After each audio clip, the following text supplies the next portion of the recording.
Marie, I do see Commissioner Stein as an attendee. Are you able to move him over, maybe? Yes.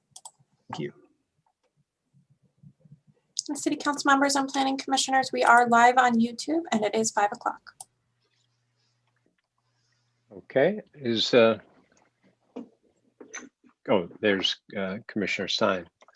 So, okay, I'd like to welcome everyone this evening to this City Council Planning Commission joint meeting. It's a virtual workshop meeting. It's at 5 o'clock, Monday, April 19th, 2021. And because it's a, anyway, at this point, can we have a roll call, please? Councilmember Bonanno. Here. Councilmember Carling. Here. Councilmember Kick. Here. Vice Mayor Monroe. Here. Mayor Warner. Here. Commissioner Stein.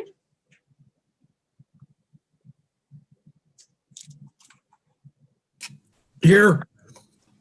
Commissioner Leary. Here. Commissioner Branning. Here.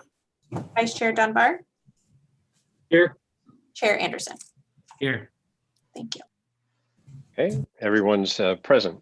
So what this workshop is a chance that we do this every 2 years because we usually have a new council and new planning commissioners. And it's a chance for the council and the planning commission to jointly get together and to get trained on what our roles are. And I'll just say the short version of things is that the planning commission determines whether, say, a project could be built, and the council's main role is whether a project or something should be built.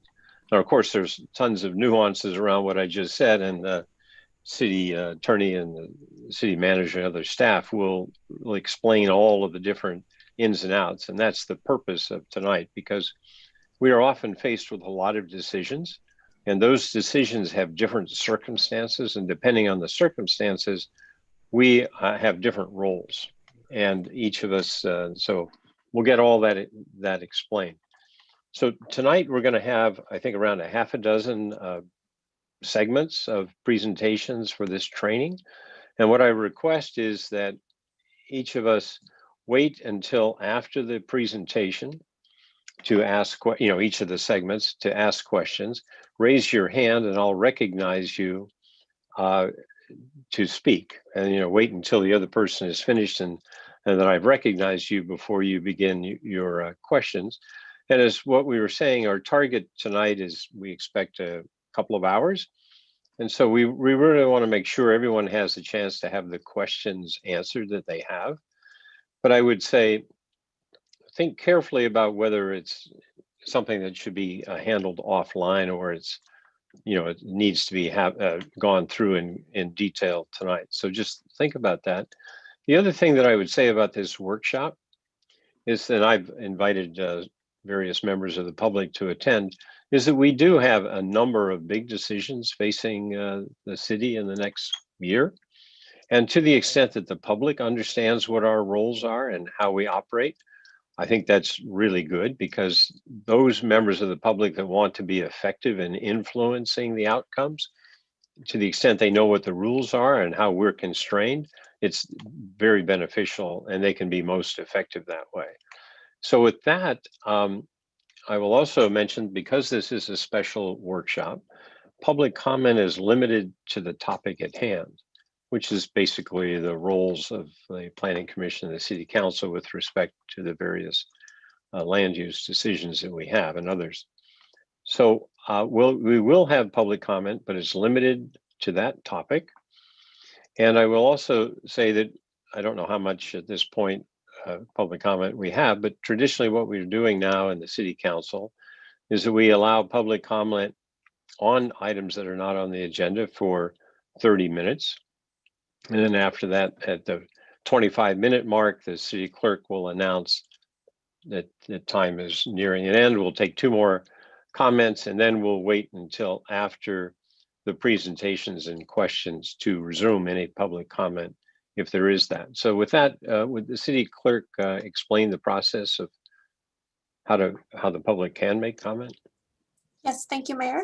Tonight, we are using the Zoom meeting platform. When participating in this portion of tonight's meeting, one comment may be given per person regarding only the special meeting item on the agenda. Members of the public can participate by using the raise hand feature or *9 if you're calling in when the item begins. Please do not wait until the public comment period opens to raise your hand. Instead, raise your hand now. Once public comment opens, each participant's name will be announced and their 3 minutes will begin upon being unmuted. The mayor will announce the conclusion of the public comment period after comments have been voiced into the record. Thank you, Mayor. Okay, now do we have any members of the public who wish to speak? Yes, Honorable Mayor, we do. As of right now, we have 2. The first speaker is Jean King, followed by James Hutchinson. Jean King, please unmute yourself.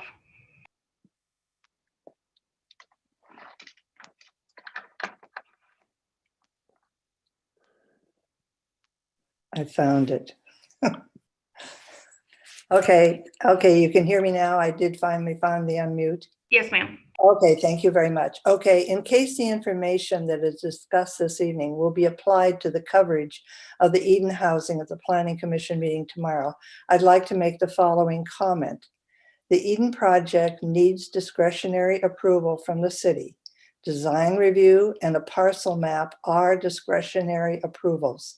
There is no ministerial path forward for the Eden project. In fact, we have come across some serious defects in the proposal that we will explain to the Planning Commission tomorrow when the matter is before the Commission.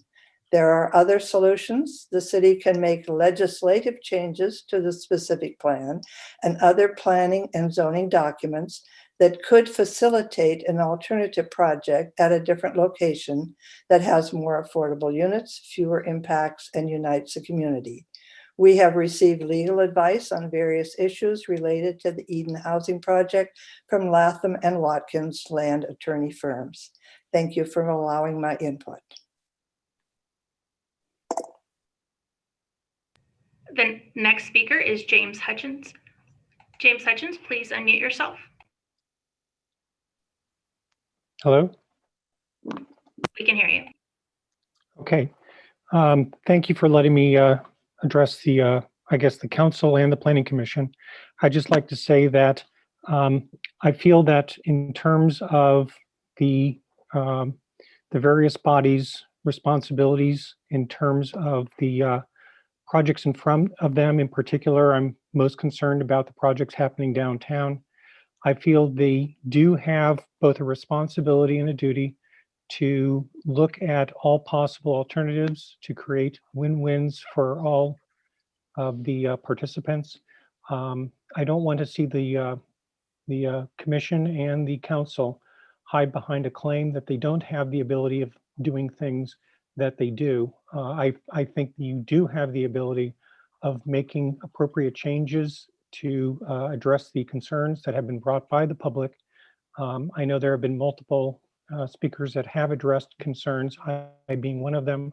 And I just want to encourage you to look at the alternatives and address them. Again, I do feel you have the ability of doing that. I don't think you are locked into a position at this time. Thank you. And that was our last speaker. Okay, close the public comment period. And now I'd like to turn it over to City Manager Mark Roberts to host the training. Well, good evening, Honorable Mayor, members of the City Council, Chairperson Anderson, and members of the Planning Commission. I am Mark Roberts, your City Manager, and it's my honor to introduce this item this evening. Mr. Steve Stewart, our Planning Manager, is going to share his screen with us and start us off. And I wanted to start us off with just a little bit of an introduction here. The first item, obviously, is we're going to talk about the roles this evening of the two bodies in particular, and the fact that those roles change dramatically depending on the nature of the project before them. And that's a bit of what we're going to talk about tonight, divided up in the sections that you see on the screen there. Before we dive into that, I did want to give a brief introduction of a little bit of our history here as a city. Many of us share the role of council member or planning commission for a short period of time, but going back a little bit gives us a little better perspective of that. For more than 50 years, the community has been using leading edge land use tools to create the quality of life that you see in your city today, starting all the way back in the 1970s. With our cutting edge growth management program that led to the landmark case Associated Home Builders versus Livermore, that essentially established the ability of a city to tie significant changes to land use back to appropriate health and welfare standards in a city, and is sort of a staple of both land use law and planner training for those going through the programs learning how.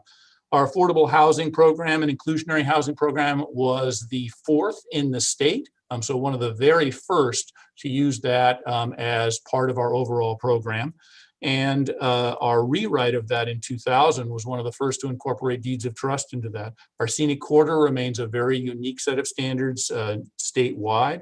Our South Livermore specific plan included ag mitigation, a urban growth boundary, a right to farm ordinance, a transfer of development rights program, density bonus, all combined to create the South Livermore plan that you know today. Our downtown specific plan removed level of service standards a decade before the state adopted those as a statewide requirement. And our development code includes form-based standards.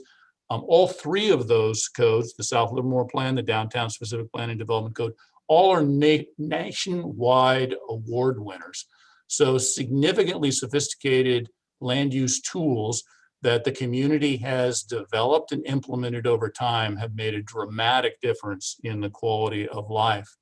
And so with that, there's a reason that we want to make sure that we are all very well versed in the nature of those various development codes and our various roles as we work through those.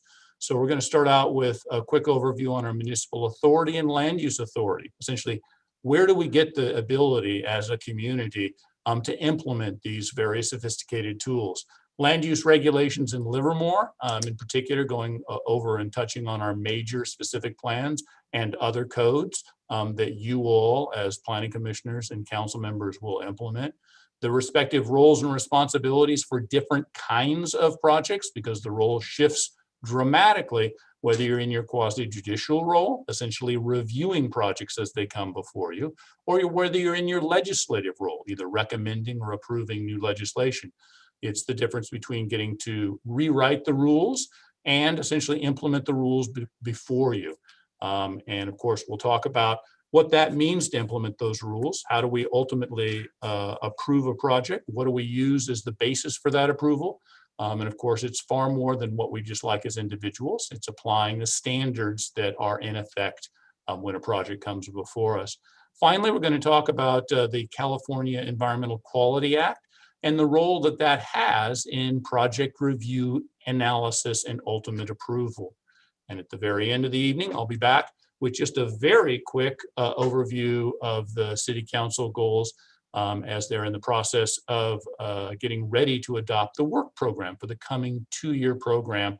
And of course, at least one of those has a big impact on land use here in Livermore. And with that, I'm going to go ahead and introduce Jason Alcala, your city attorney, to start us off the evening with the municipal authority and land use authority sections. Jason? Mark, thank you. Honorable Mayor Warner and members of the City Council, Chairperson Jacobson and members of the Planning Commission. My name is Jason Alcala and I am your city attorney. This evening we'll be think of this evening's training as a stone skipping across a deep ocean of information. When you ask questions, we can pause and we can drop as deep as you would like. But again, just like the ocean, some areas are deeper than others. Please note that each of these areas we're going to cover this evening could be a multi-hour course in a university, but we'll do our best to translate the information for you to help you understand your roles and responsibilities and your authority. With that, Steve, if you can advance to the next slide. So, What is the source of the municipal authority for the city of Livermore? Essentially, that is your police power that can be found in the California Constitution. Now, the term police power is a term of art. It's not limited to just creating your own police department as we know them, your black and whites out there. It is your authority to develop and make any laws to protect the local public health, safety, and welfare within your jurisdiction. Within that, there are two general types of cities that are established by the California Constitution. The first is a charter city. That's essentially home rule with a charter that establishes the city's local constitution. Livermore, however, is a general law city. It's a municipal corporation formed under the corporations law and has own local home rule authority, but it is restricted that it cannot make laws that conflict with the general laws adopted by the state. That's why it's a general law state. There are differences between the two, charter city and a general law city, but they are continuing to erode year after year as the legislature develops new laws and regulations that are issues of statewide concern. As those are adopted, they then begin to apply to both charter and cities. The primary difference between the two right now that does remain is their organizational structure and the issues with regard to elections. Steve, next slide. So what is your police power? Your police power is a sovereign power to govern. We experienced a number of challenges during COVID where people were saying, how does a city have the authority to adopt this? Again, that is derived from your sovereign power and your police power. You have the ability to regulate local laws that are not otherwise preempted, and we'll get into that in a moment, or subject to the supremacy clause. So when someone says, you can't do that, and your staff says you have the authority, this is what we're driving back towards. You have your police power. We've seen this locally when you exercise your authority to adopt your tobacco retail licensing ordinance, in particular to prohibit the sale of flavored tobacco products. That was a policy decision made by the city. They adopted a law to prohibit that, and as we'll discuss a little later, the state has caught up. And as the state develops its own regulations, it preempts local legislation. So you started ahead of the state, and the state has caught up. What is another source of police power in addition to the Constitution? The legislature can grant you additional powers. Again, the state can regulate a particular field, and when it does that, it can do two things. It can retain exclusive jurisdiction and authority to itself, or it could set the baseline set of regulations and delegate certain authorities back to the city to exercise consistent with that state authorization. So that's something we need to be cognizant of. Again, using our tobacco retail licensing ordinance as an example, the state recently adopted a bill to regulate the sale of flavored tobacco. We now need to review our existing Livermore ordinance to make sure it's consistent with that, and if it's enforced in the field, the citations by the enforcement bodies would be to the state codes rather than the city codes. So again, we do discourage parallel regulations, which is if the state has preempted a field or entered into it, it is challenging to have consistent regulations, and we usually defer to the state at that time. Steve, next slide. So what are the types of power that you have as a legislative body, as a city council, and as a planning commission? The first there's different types of powers. You have your police power, which is your governmental power. And as Mark's indicated, that is exercised in a variety of fashions. First and foremost, that's legislative. That's creating laws, making policy decisions, and certain specific actions related to land use, as we'll hear today. Your general plan adoption, specific plans, development agreements. So those are legislative acts. It's important to understand what legislative acts is. They are subject to both referendum and initiative. A referendum is a challenge of a legislative act taken by the city council as a legislative body. An initiative, however, proposes new legislation. But again, those actions are limited to legislative acts. The second type of governmental power you have under your police power is quasi-judicial. That is the application and enforcement of your rules, regulations, and laws that you've adopted. That, as you see in the land use context, that is the consideration of an application for development and the application of your current development code, your zoning codes, your design standards and guidelines to that specific project that's being asked for. Again, unlike a legislative act, those actions are not subject to initiative or referendum. The third type of governmental power is administrative. That is what you deal with on a day-to-day basis. That's when you're implementing the policies you've already enacted. You're approving contracts, and you're providing basic guidance to Mark as the CEO, essentially the CEO for the organization. Again, this is administrative, and this is different. Again, this is not a matter that's subject to initiative or referendum because it's administrative. The last type of governmental power that I don't have listed on this slide is ministerial. An example of a ministerial act is a building permit. The code is very clear. If you have to satisfy 3 elements, and if you meet those 3 elements, you get a benefit from the city. So there's no discretion. It's very rote and it's very mechanical.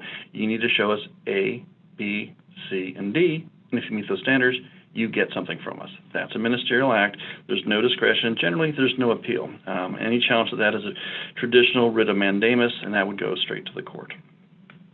Now, you'll see on the slide there's a different type of municipal authority, which is proprietary.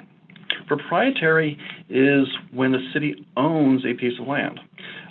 When it owns a piece of land, it has additional rights that are the same as the rights and responsibilities for any property owner.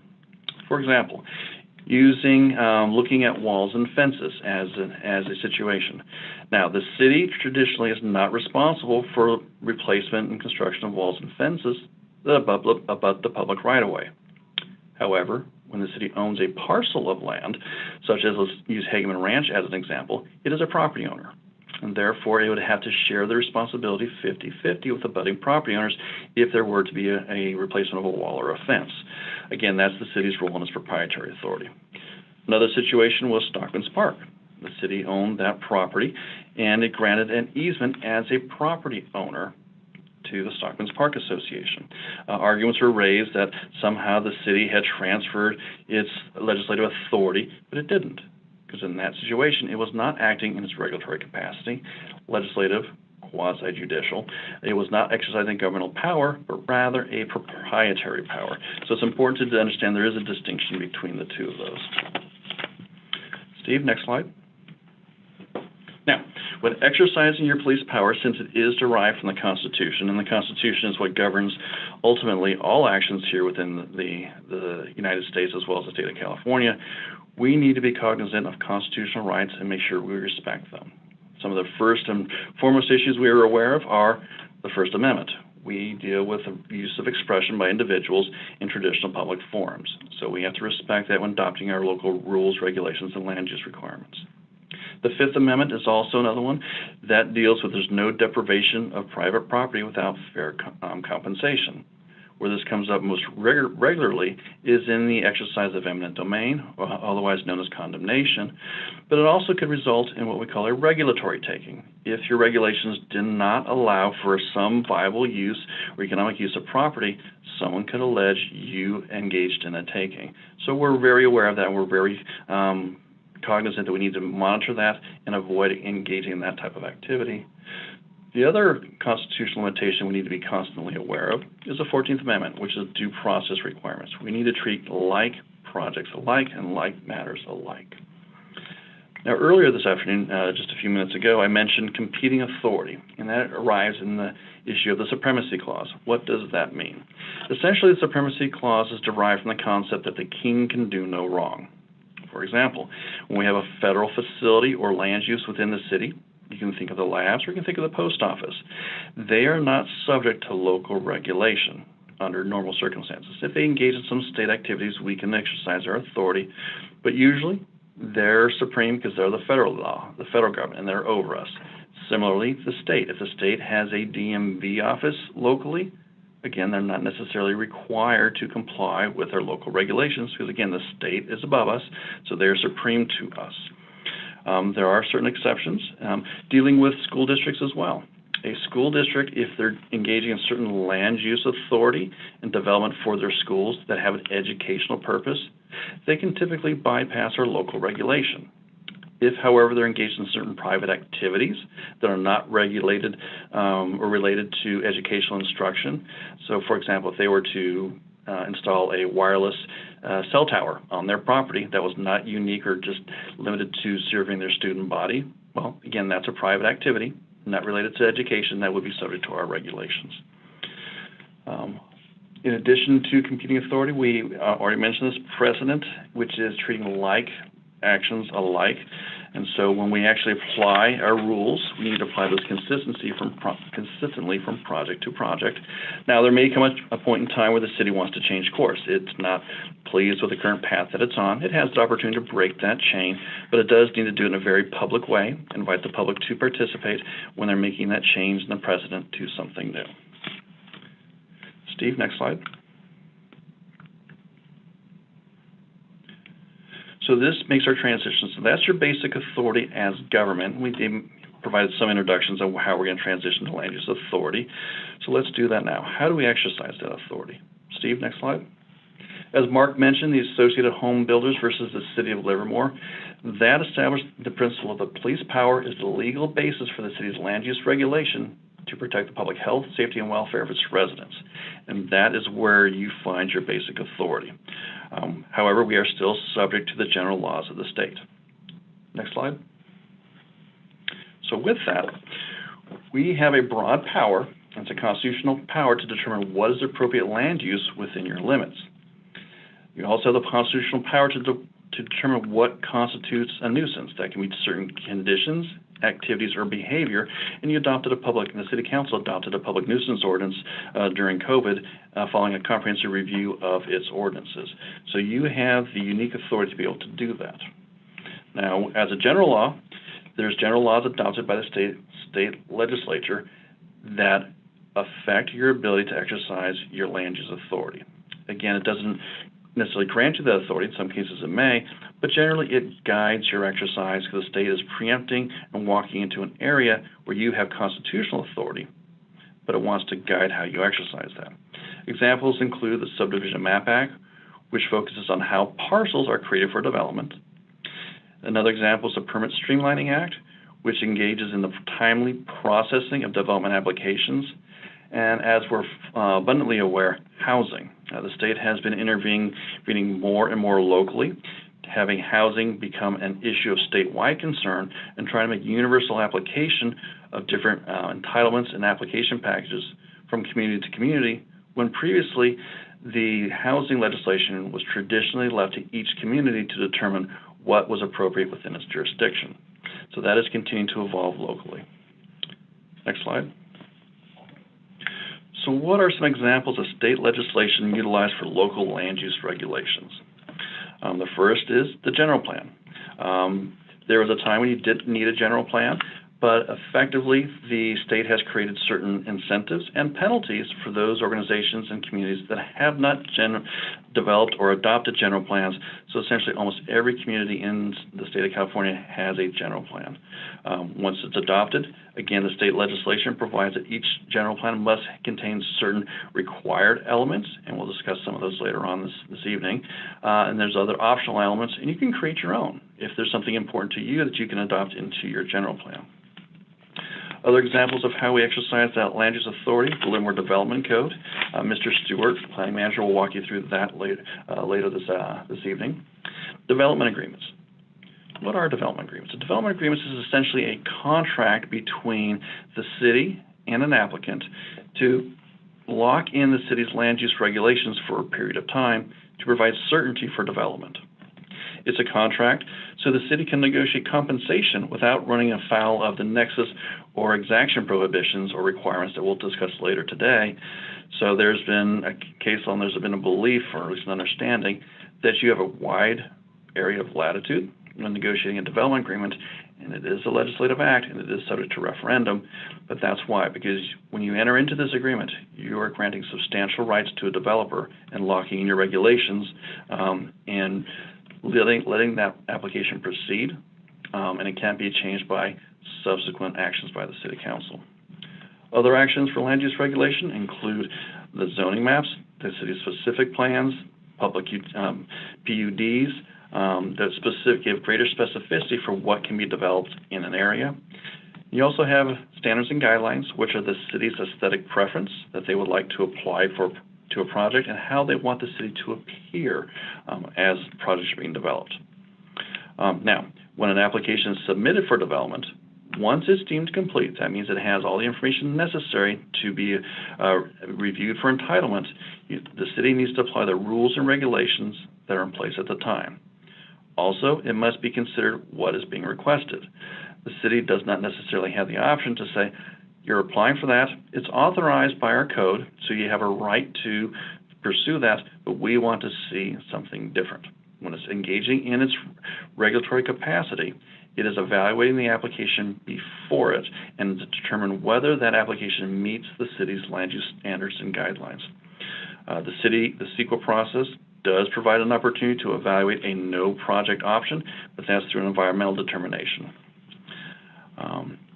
So when you get there, you don't get to say, I would like to see something different, but you look at what the project is, which is an actual proposal for development, as opposed to a plan, which is much broader. A plan gives you the possible types of development that are authorized. Again, if you look at the possible types of development, there are numerous variations of what could be sought. But the project application gives you the specific set of what we call land use entitlements and rights that are being requested by that application. Now, Mr. Mayor, that concludes my presentation on the first two sections. I'm preparing to transition over to Mr. Stewart to walk through the city's exercise of its local land use regulation. But I want to turn it over to you at this time to see if you have any questions or comments you'd like to share, or if you'd like to solicit comments or questions from the City Council members or Planning Commissioners. Mr. Mayor? Sure, thank you. It's pretty clear that each of those topics could use a few hours in themselves. But does anyone on the council or the Planning Commission have any kind of clarification question at this point? I don't see any. So let's move on to the next topic. Now remember, guys, there's a test after this. Very good. Mr. Stewart, you're up. Actually, Jason, this is Paul Spence, your Community Development Director. I'm going to do the next section, and then I'll hand it over to Steve Stewart after that. So that is true. I apologize. I did not read my list. Thank you for that, Paul. No problem. Good evening, Honorable Mayor Warner and members of the City Council, and Honorable Chairperson Anderson and members of the Planning Commission. So, Steve, next slide, please. So we're going to walk through some of the things you see on the screen here. Your general plan is your overarching policy document, as Jason mentioned. It sets a series of broad citywide policies and charts the course of growth for a period of 10 to 20 years. Your specific plans and neighborhood plans are focused on particular areas of the city. A specific plan is unique in that it combines the characteristics of a policy document with a regulatory document. Specific plans include land use regulations and development standards, a program of implementing measures, planned and needed public works projects for the specific plan area, and financing measures necessary to implement the plan.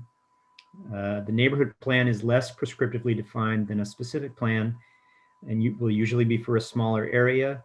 It will focus on vision, data, demographics, objectives, and an action plan. The development code, Jason touched on, and Steve will be talking about later this evening, but it essentially implements your general plan. And then the design standards and guidelines focus on things like architecture and landscaping. And next slide, Steve. And so, as I mentioned, the general plan is your overarching policy document. It identifies a vision for future growth, and your other regulatory documents all must be consistent with your general plan and other implementing documents. And the next slide, Steve. So general plan includes a number of required elements shown there on the left. All cities in California that pursue a general plan are required to have those elements. And then there are a number of optional elements that can be pursued as well. And in terms of the optional elements, the City of Livermore has a community character element, infrastructure and public services, economic development, and climate change elements. And with the general plan update that we're considering, we will also be looking at adding the possibility of a public health and equity element. And I should stop there and mention that the council has, through its goal setting, directed staff to pursue a general plan update. This will be a project we'll be working on over the next 3 years. It includes a housing element update, because we're coming to the end of our housing element cycle in 2022. And so incorporated into that are housing element work as well. And the council has also selected PlaceWorks as our consultant for that project. Next slide, Steve. Paul, this is Jason. Yeah. If you can also help the City Council and Planning Commission know as well, how many times can you amend a general plan in any given year? So you have 4 cycles during the year where you can amend the general plan. And we try to break those down into essentially spring, summer, and fall. And then we have 1 left over. And so you can actually combine multiple projects as you in a spring session, for example, but you couldn't go on April 10th and then come back on May 12th and have it count as one thing. That would count as 2 separate amendments. But you could on your April 12th date, for example, have 3 different projects that are amending the general plan, and that would be considered 1 cycle. All right, next slide, Steve. All right, so your general plan is divided into a series of goals, objectives, policies, and actions. And these go from the broadest range with your goals down to your policies and actions, as you'll see on the screen here, focused on things like residential development being limited to areas within a UGB. And then your other documents, your development code, for example, will implement some of these policies that are laid out in the general plan. Next slide. So this is your general plan map. It identifies the type of land use permitted, for example, residential, commercial, industrial, as well as some of the defining characteristics. For residential, that includes a density range. For commercial, it's a maximum floor area. And for industrial, it's a maximum site coverage. The development code will then add additional layers of detail through implementing zoning districts and a finer level of detail on things like building heights, setbacks, parking requirements, and other standards. Next slide, please. And our general plan includes policies that are very specific to Livermore. Your city manager mentioned earlier things like our urban growth boundaries, which since they were adopted by initiative, will require a vote of the residents of Livermore to change. Our scenic corridor policies are also very unique and particular to Livermore. They protect views along scenic corridors and very particularly along the freeway. Next slide. Paul, if I may, before we advance too far beyond the initiatives, just to give some further guidance about what occurs with initiative. Whether an initiative is council-sponsored or citizen-sponsored, once it's adopted by the voters, it can only be changed by the voters, absent an express language in it that allows it to be changed by the city council.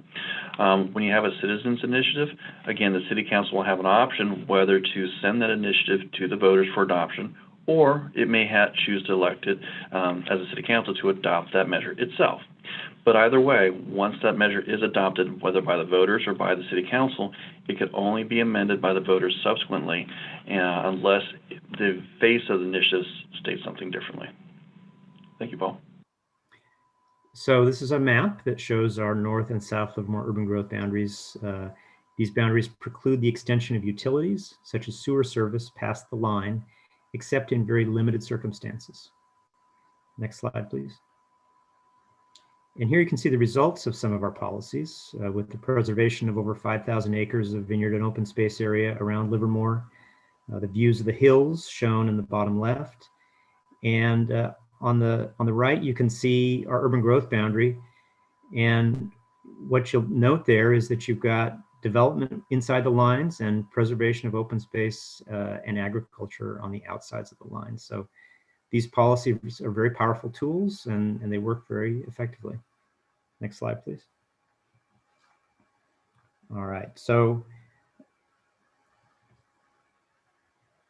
as I mentioned previously, state law requires certain land use elements, and the housing element is one of the most closely regulated of our required land use elements. City is required to have a certified housing element and to provide annual reporting on compliance to the state.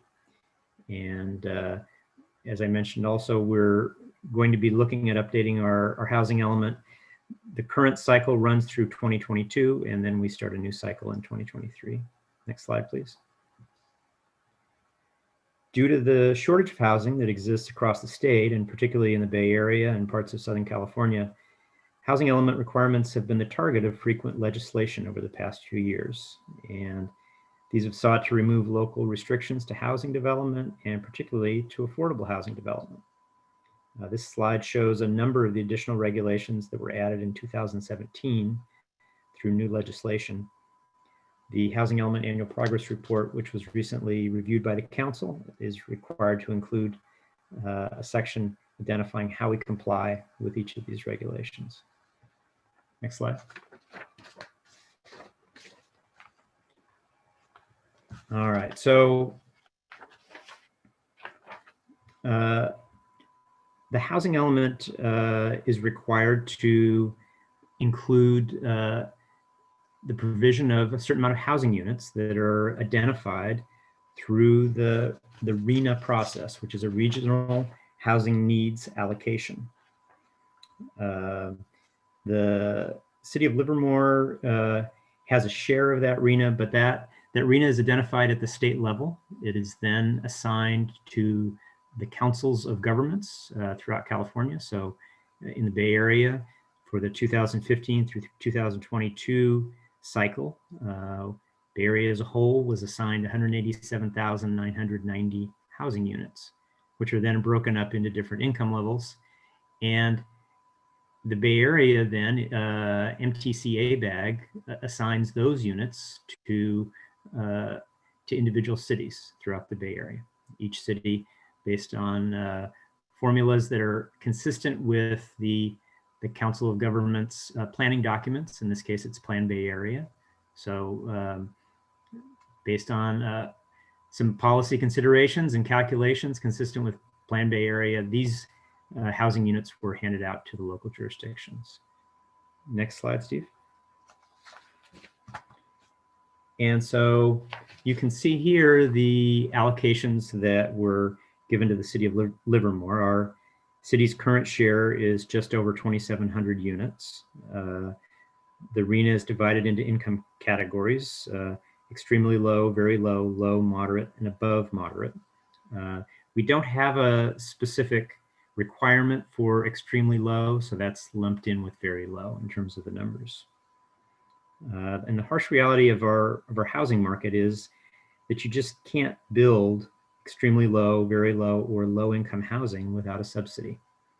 And even based on the current housing market in the Bay Area, moderate income housing is somewhat suspect as well. So it is, it's very challenging, very high cost housing market, and very hard for cities to meet these levels of development because we just don't have enough subsidy to meet these goals. Next slide. And so the city's not required to construct the housing, but it is required to show that there's enough land zoned for this amount of residential development. It used to be that these categories, the lower income categories in particular, were defined by density.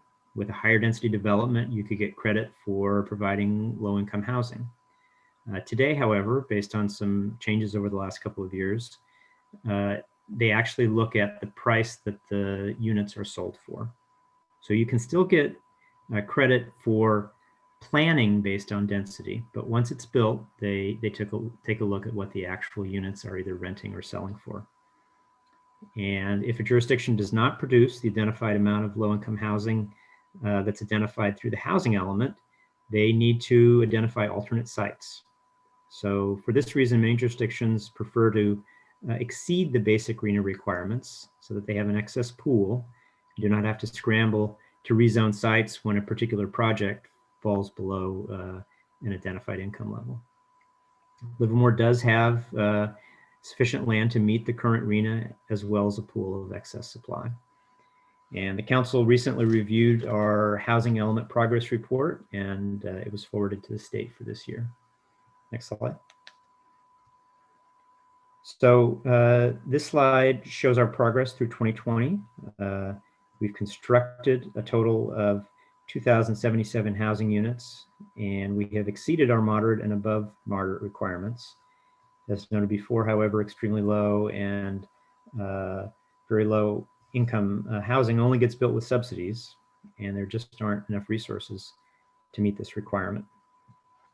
We do, when we have projects like Chestnut Square, Avance, Vineyard, and the Eden project, bite out pieces of this requirement, and those projects are greatly needed and really help us meet this demand within our community.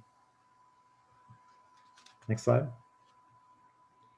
This slide shows progress over the last 28 years. And as you can see, if you look at about 2008 through 2014, the effects of the substantial recession at that time,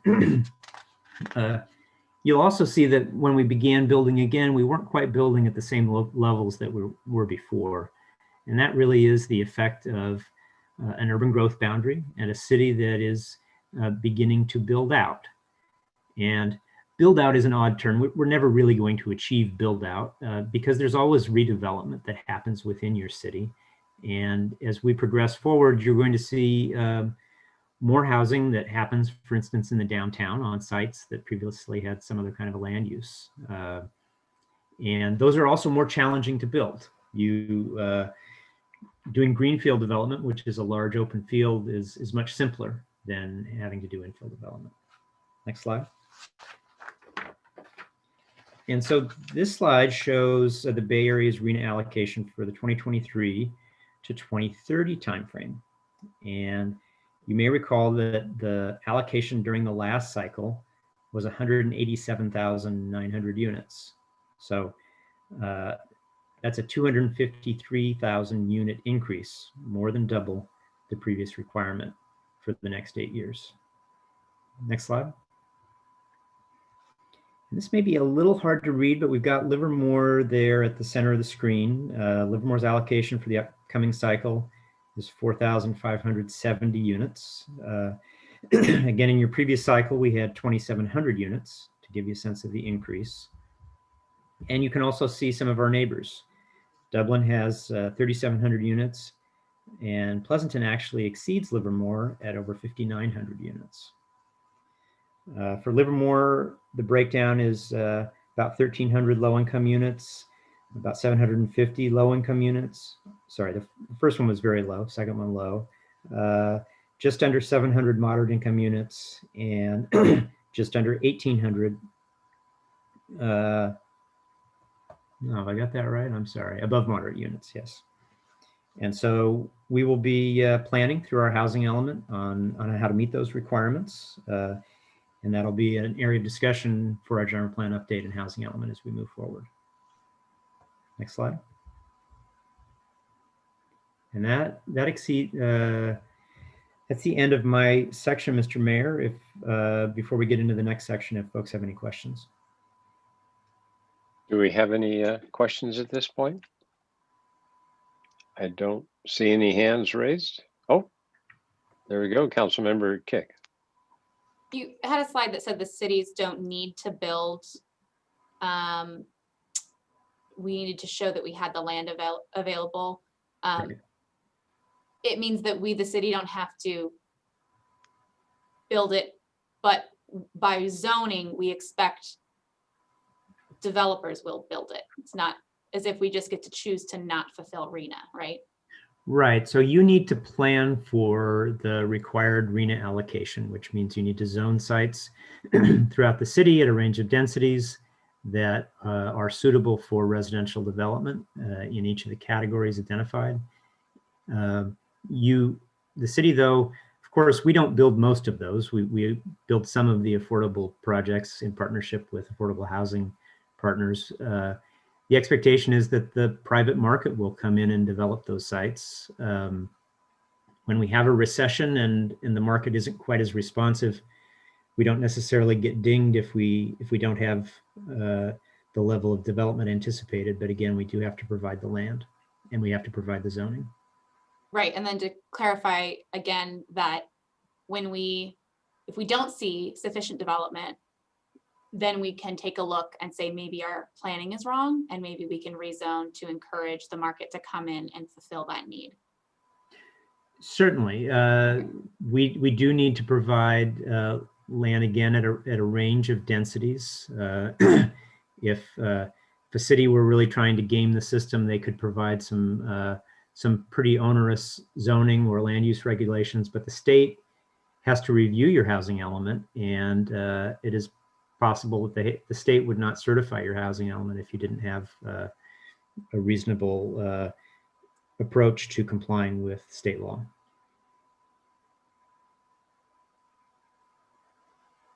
Okay, any other questions? Don't see anything. I think what I would emphasize on this, and Mr. Spence, you can weigh in on it, but the key here is to make sure that the land is zoned for. And once it's zoned, then if a project is proposed, then we're into the quasi-judicial range of things. It's not legislative. And I think this is a relatively recent development, the requirement that the land actually be zoned. And I think there are more rules evolving about the ability to change zoning and move things around. And do you want to just say one other word about that or two, Mr. Spence? Sure. So when the developer submits an application, a complete application to the city's land use regulations are essentially locked in at that point. You're expected to review that project in a quasi-judicial role, and to assuming that they're not asking for any changes in your zoning or general plan. That's a quasi-judicial review, and you're expected to review the project within certain timelines and consistent with state requirements. So the state does have provisions that limit the number of public hearings you can have. For example, the state has really tried to ensure that cities don't use their processes to frustrate the development of housing throughout the state. So once that application comes in, we're expected to take it through in a timely way and to give it its hearing before the appropriate hearing bodies. Okay, well, thank you. Did Paul? Mr. City Attorney, do you want to say something? Yes, if I could just follow along with what Paul has said, as well as to focus on one other element, which is in your housing element, the new legislation requires us to identify what level of housing the city anticipates yielding from a particular parcel. So it has not only has to identify that this land is available for housing now, but it has to provide additional information regarding that parcel, which is how many units you expect to develop for low-income housing. And if a development project were not to yield that level of housing, the city would have to locate another opportunity elsewhere within the city to make up for that loss. That's part of the new series of legislation that's come through in the past few years from the state to make sure that, one, cities are standing by their obligation to provide affordable housing opportunities within its community, identifying the land uses as Mr. Spence identified, and then also if the actual development, again, when a specific project comes in for application, does not yield that anticipated number, the city is now required to make sure it makes up that deficiency somewhere else within the community. And as I mentioned previously, that's one of the reasons for having a pool of excess units, so that if you'd anticipated 12 affordable units at the low income level on a particular piece of property and the project only built 11, you don't have to rezone another piece of property someplace else because you have this excess pool available. Okay, I think we're on to the next item. Thanks. And that I'm Steve Stewart, your planning manager. Thanks, Honorable Mayor Warner. Good evening, council members, Chair Anderson, and commissioners. So I'll walk us through some land use regulation, kind of building off that hierarchy that Mr. Alcala started and Mr. Spence went through up to the general plan. And sort of next in that hierarchy are our neighborhood plans and specific plans. And the city has a practice of utilizing both fairly successfully. And this graphic just kind of shows graphically where those are located. So we have a couple of neighborhood plans. Those are the Arroyo Vista Neighborhood Plan and the Brisa Neighborhood Plan.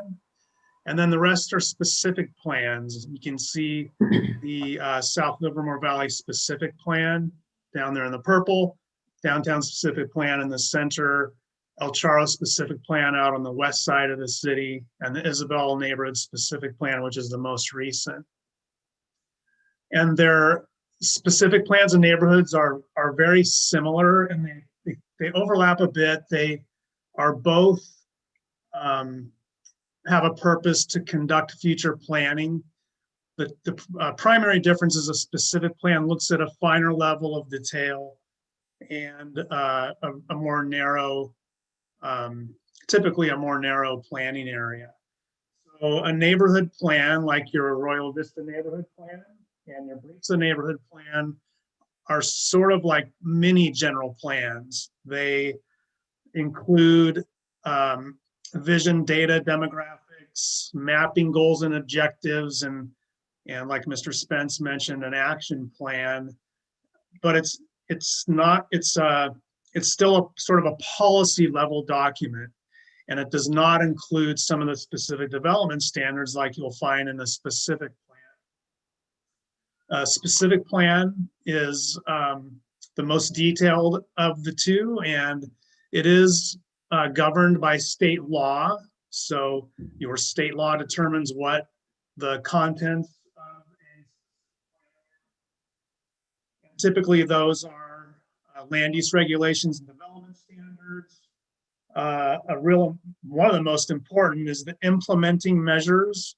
How does the infrastructure and financing work? Mr. Stewart, if you're fading in and out, you might want to be consistently closer to your microphone. My apologies. I tend to hand gesture and move my head around even though when I'm not on camera. And so the specific plans will also include public works projects to serve the specific plan area, and essentially it can include its own capital improvement program, then the financing measures to carry out that implementation plan. A specific plan is also subject to environmental review under CEQA, or the California Environmental Quality Act. And typically that will be an environmental impact report that would be prepared in conjunction with a specific plan. Just on the ground, the Brisa neighborhood plan is almost close to closing out with the construction of the final apartment units there down by the Vasco A station. And the Arroyo Vista neighborhood plan is currently vacant, but entitled with development agreement and tentative map and site plan design review. So a builder could come in and build that plan as the council has approved it. And these are just some of the images that show the sort of built product of our downtown specific plan in the upper left, where you have real specific design standards and guidelines that have an intent to reflect kind of Livermore's culture and heritage and architectural styles. But in this case, they are utilized in a more modern approach. And so you do see some traditional materials like brick and some decorative cornice work and window details and sign programs to sort of reflect back to our Livermore's context and vernacular or architecture. But again, that's in this case deployed in a more modern approach. With our South Livermore Valley specific plan, the two images to the right, so that had a regulatory program in there to preserve and promote agriculture, in particular viticulture, and required an acre of land to be set aside for every acre that was developed and for every housing unit developed. And those had to be permanently protected.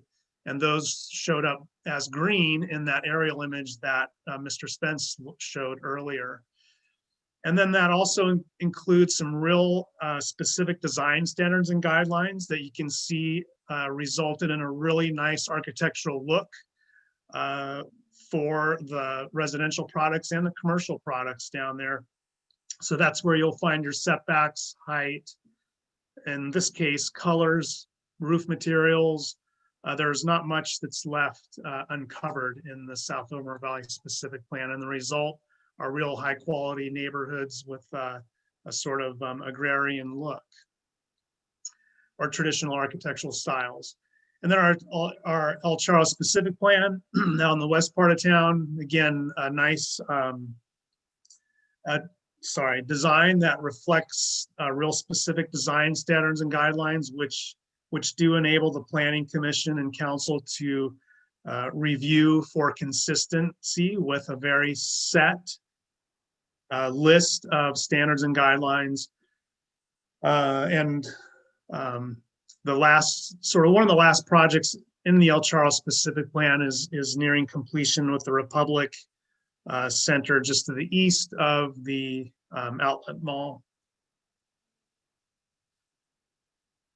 So moving on to the development code, which is also known as our zoning code or zoning elements. They all mean the same thing, but the primary purpose of our Livermore Development Code is to implement the general plan.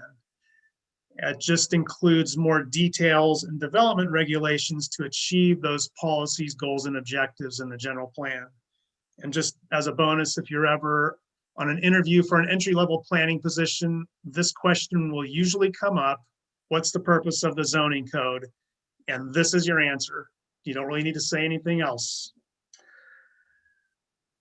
Similar to the general plan, and this is the same shot that Mr. Spence showed earlier, but except this is of the zoning map, and you'll see different colors and different designations reflecting different uses, from educational to residential, commercial in red. So state law requires you to have a zoning map, and you essentially divide the city up into districts. And this is just the illustrative version of how the city is divided up into our zoning districts. Each zoning district will include a list of allowable uses. This is the table from the low density residential zoning district, which is actually the city's lowest residential density zone. And you can see it lists uses that are permitted with a P. That means they're permitted outright in that particular zone, or a conditional use permit would be required to be reviewed by the Planning Commission, in some cases the City Council, to ensure land use compatibility in most cases. Then we have sort of a lesser standard of review for a zoning use permit, which again looks at land use compatibility, but that's typically done at a staff level. So Steve, this is Jason. Before you proceed, you can roll back that slide for a moment. So another way to consider your permitted uses versus your conditionally permitted uses. Permitted uses are of right. If that use is allowed and it's a P, you can proceed pretty much carte blanche consistent with the city's land use planning and zoning standards. A conditional use permit has an aspect of discretion involved in it, and it's not basically to make a no, a yes, to allow it to be developed in a particular area. Rather, it's like, nah, this is close, but there are some secondary effects associated with these other secondary uses. So you can see you have a residential zone, and you have some limited animal husbandry. You can see how those may be inconsistent in certain situations. So the Planning Commission and the City Council, depending on who has final authority, has the opportunity to see what conditions can be imposed in order to address those specific effects, the secondary effects, to mitigate them so they aren't inconsistent with the other uses that are permitted as of right. So I just wanted to highlight that for you this afternoon. Thanks, Jason. So in addition to allowable uses, the Development Code also requires developments to comply with specific enforceable standards, such as size and coverage limits, building setbacks from property lines, maximum height, lot size, parking, and open space. And in that manner, the Development Code standards provide regulatory clarity and certainty. And for projects for uses consistent with our general plan and zoning, The development standards within each zone create an expectation of approval if your project is consistent with those. And this is important because applicants invest a significant amount of capital into projects, and that investment is considered to be at risk before the entitlement is approved. And so when the city creates clear standards and expectations, we actually encourage investment in the community and allow applicants to focus on creating high quality projects.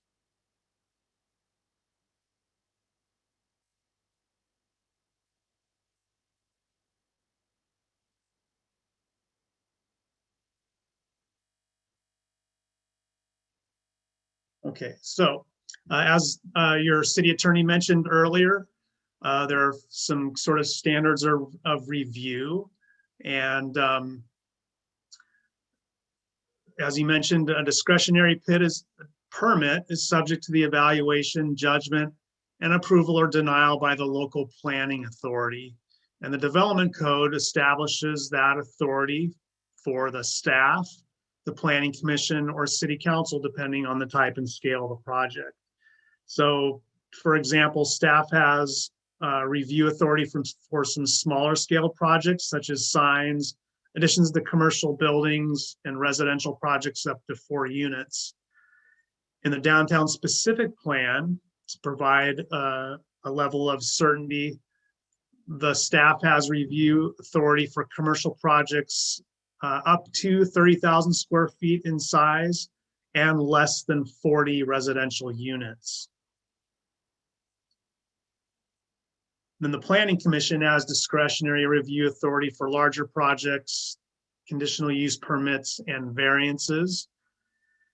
And then the City Council actually has review authority for all projects, either directly or in case one of those other entitlements like a conditional use permit, site plan design review, or a variance is appealed.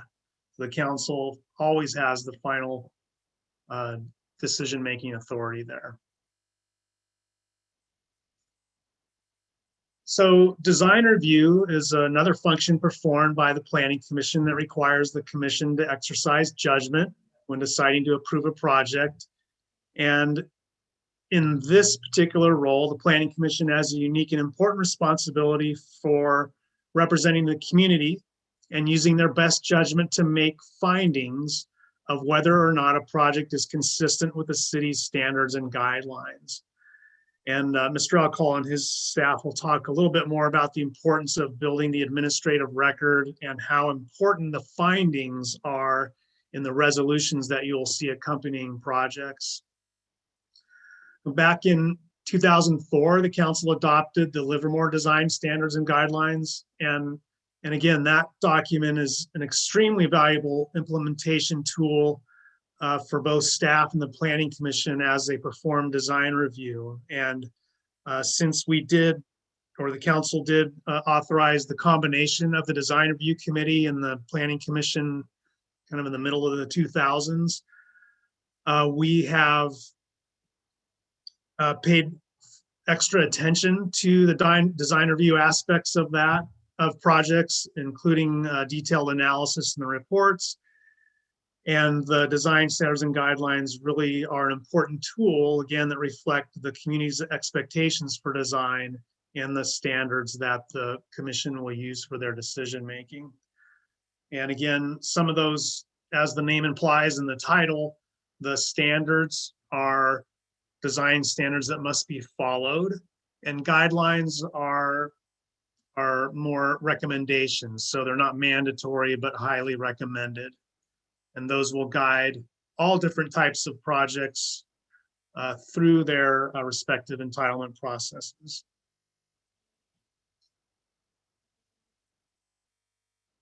So on the screen now are some of the goals that are in our design standards and guidelines. And again, the intent is to achieve good urban design citywide. And that's, reflecting Livermore's context and the neighborhood or even the surrounding environment if there's no neighborhood there. We always want high quality buildings and forms, especially now, focus on pedestrian realm, bicycle, active transportation planning and mobility, and having connectivity for all forms of mobility is a really important emphasis now. Your sense of place and the variety of public spaces we have around town. And then to get away from the past practice of having large fields of parking sort of dominate the viewscape and rely more on building architecture, placement, landscaping to create that sense of place. And that's all I have for you now. Jason does have a couple of slides before we go into more detail on respective roles and responsibilities in the form of case studies. Do we have Back to any, you, Mr. thank Alcala. you. Do we, no, just a second. Do we have any questions at this point? Okay, Commissioner Branning. Thank you. I just had two quick questions. First, for specific plans or neighborhood plans, do they have a natural lifespan built in, or do they just go on in perpetuity? Those typically go on in perpetuity, and they do generally include a planning period, but there is typically not a sunset date. Okay, and then on conditional use permits, I would like a little bit more detail about the role when evaluating those. Is it still quasi-judicial, and what level of discretion is there? For example, if you were to deny a conditional use permit, what kind of evidence do you need for your denial? Certainly, Steve, I think I can have a hand in answering this. We will get into this a bit later on in our presentation, Commissioner Branning. But to begin with, when you have a conditional use permit, generally the development code will outline a series of findings that the Planning Commission would need to make in order to grant that conditional use permit. So there are some guidelines to how you exercise that discretion. And when we talk findings, as we'll talk about in a moment, those are facts. So you need to be able to identify a particular fact to make that finding. For example, the finding may be an example of, again, introduce animal husbandry. You'd have to have a situation where that the particular activity requested for a conditional use permit has conditions in place to deal with noxious fumes, to deal with noises associated with that. You would then be looking for a fact to show there's some aspect of the project before you that mitigates those smells or those noises to reduce that impact. It would not be an adequate finding to simply say the noise has been mitigated. It would be an appropriate fact to say the noise has been mitigated by the following facts and circumstances. A, there's a fence in place, or something else of that nature to deal with that particular item. You have to identify some fact or element as far as what was relied upon to make that finding that indeed there was something to address that impact. Steve, I'll provide it back to you if you have any additional examples you'd like to share.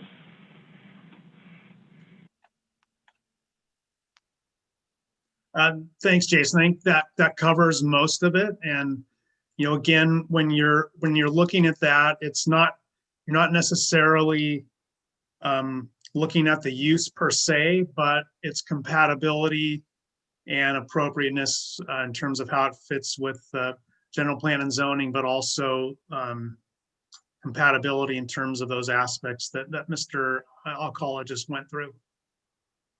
Thank you. Okay, Chair Anderson. Thank you. Could a neighborhood plan ever overlap with a specific plan?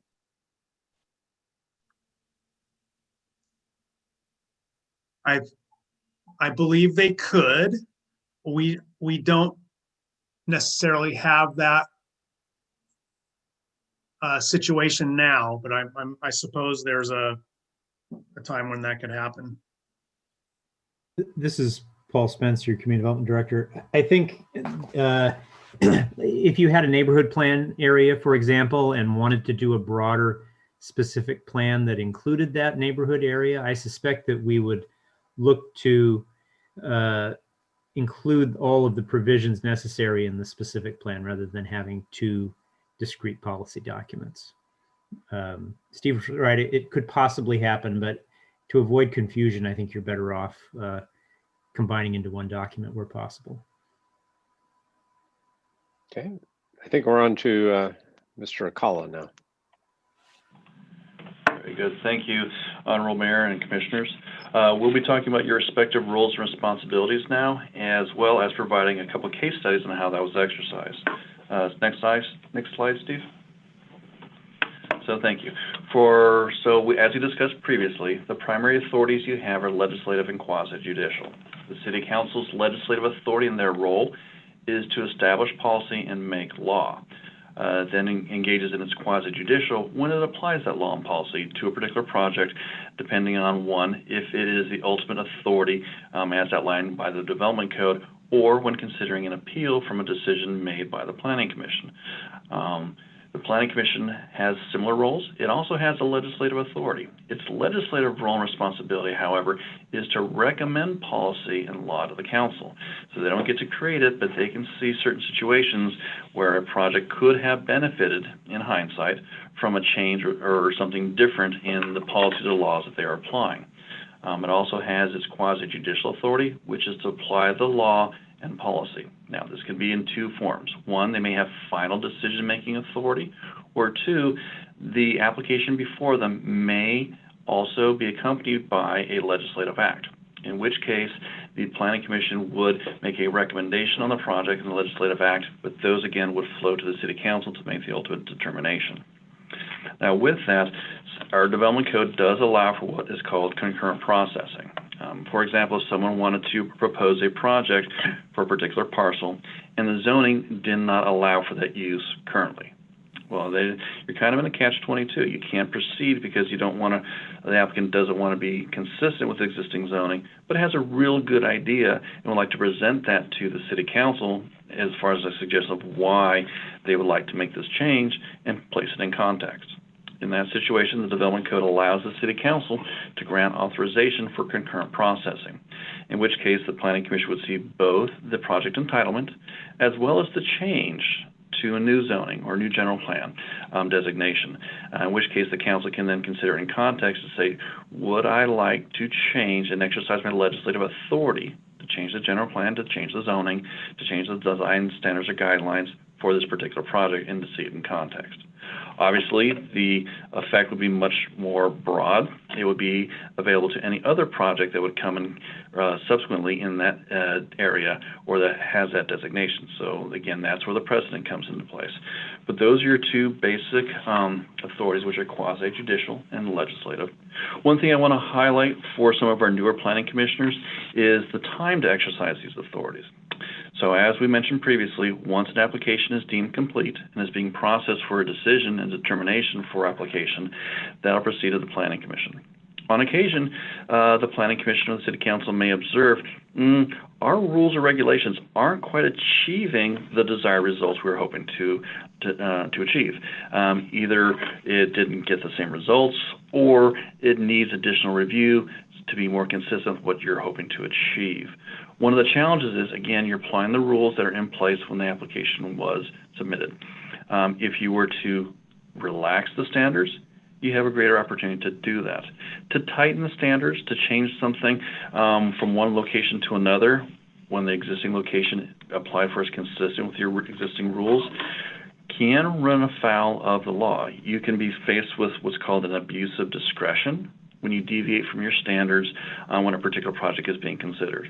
We'll talk about in a moment how, when we're preparing the administrative record, how to address that, which is if something isn't quite working or you'd like to see a change when you're looking at a project level. The primary guidance we provide by staff from the City Attorney's Office as well as from the Planning Division is to apply the existing standards to the project and then communicate from the Planning Commission to the City Council why you believe it's not resulting in the goals that you intended to achieve or the city intended to achieve, and then seek guidance to then explore that item for changes for future application. So then you can change your standards, which will be applied for the next project to come before them. So you're trying to avoid an abuse of discretion when you deviate, as well as a taking when you act in excess of your authority. So with that, Steve, I'm going to turn it back over to you to walk through some case studies about the respective roles and responsibilities of the City Council and Planning Commission. Very good. Thanks, Jason. So one of the first case studies we'll look at is the Sunset Office Park. And I apologize for not having streets on the diagram here, but this would be this is Holm Street and Concannon. The Sunset Office Park was an office complex there that had a builder apply for a general plan amendment and a zoning map amendment to change the land use, which, as we've covered, fall into the legislative type of decision making, where you're establishing policy and making law. You're changing the use on that land. Also included a site plan design review for architecture and landscaping and design. And so they were going to keep a little bit of office left on the site and then convert the rest to residential. And for this project, the Planning Commission acted in its advisory role. Based on the findings that they made, they recommended approval of that project. And because it is a legislative change, it does go to the council for final decision making. And this gets to Mayor Warner's comment about, the Planning Commission will look at, could it be built? The council will look at, should it be built? And in this case, the city council looked at it from a broader policy perspective of neighborhood context, supply of land, and then made a decision to deny that project. And so that's an instance where the council considered a broader policy objective and disagreed with the Planning Commission in terms of the decision to approve it. Correct. And Steve, if I may just add some additional context for that particular project. Again, the City Council did authorize concurrent processing of both the legislative act and the development application, so the city could see the application in context and see the project in context. If it were to change its underlying policies to something new, would it be something that the city would be comfortable with? In this situation, the Planning Commission did its duty and did it well, applied the existing standards, and in this case, the proposed standards. And ultimately, the City Council says, I appreciate that. I think your determination recommendations are consistent with those proposed standards. However, the City Council was not comfortable with moving to those proposed standards and exercising its legislative authority to change the rules for the project, and ultimately denied it. But both roles were satisfied by both the Planning Commission and the City Council for that item on that project.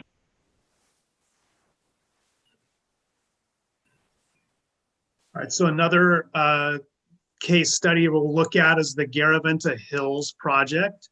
And just to get folks familiar with it, because the text is so small, this is Altamont Creek Elementary School up in the northeast part of town, Altamont Creek Park.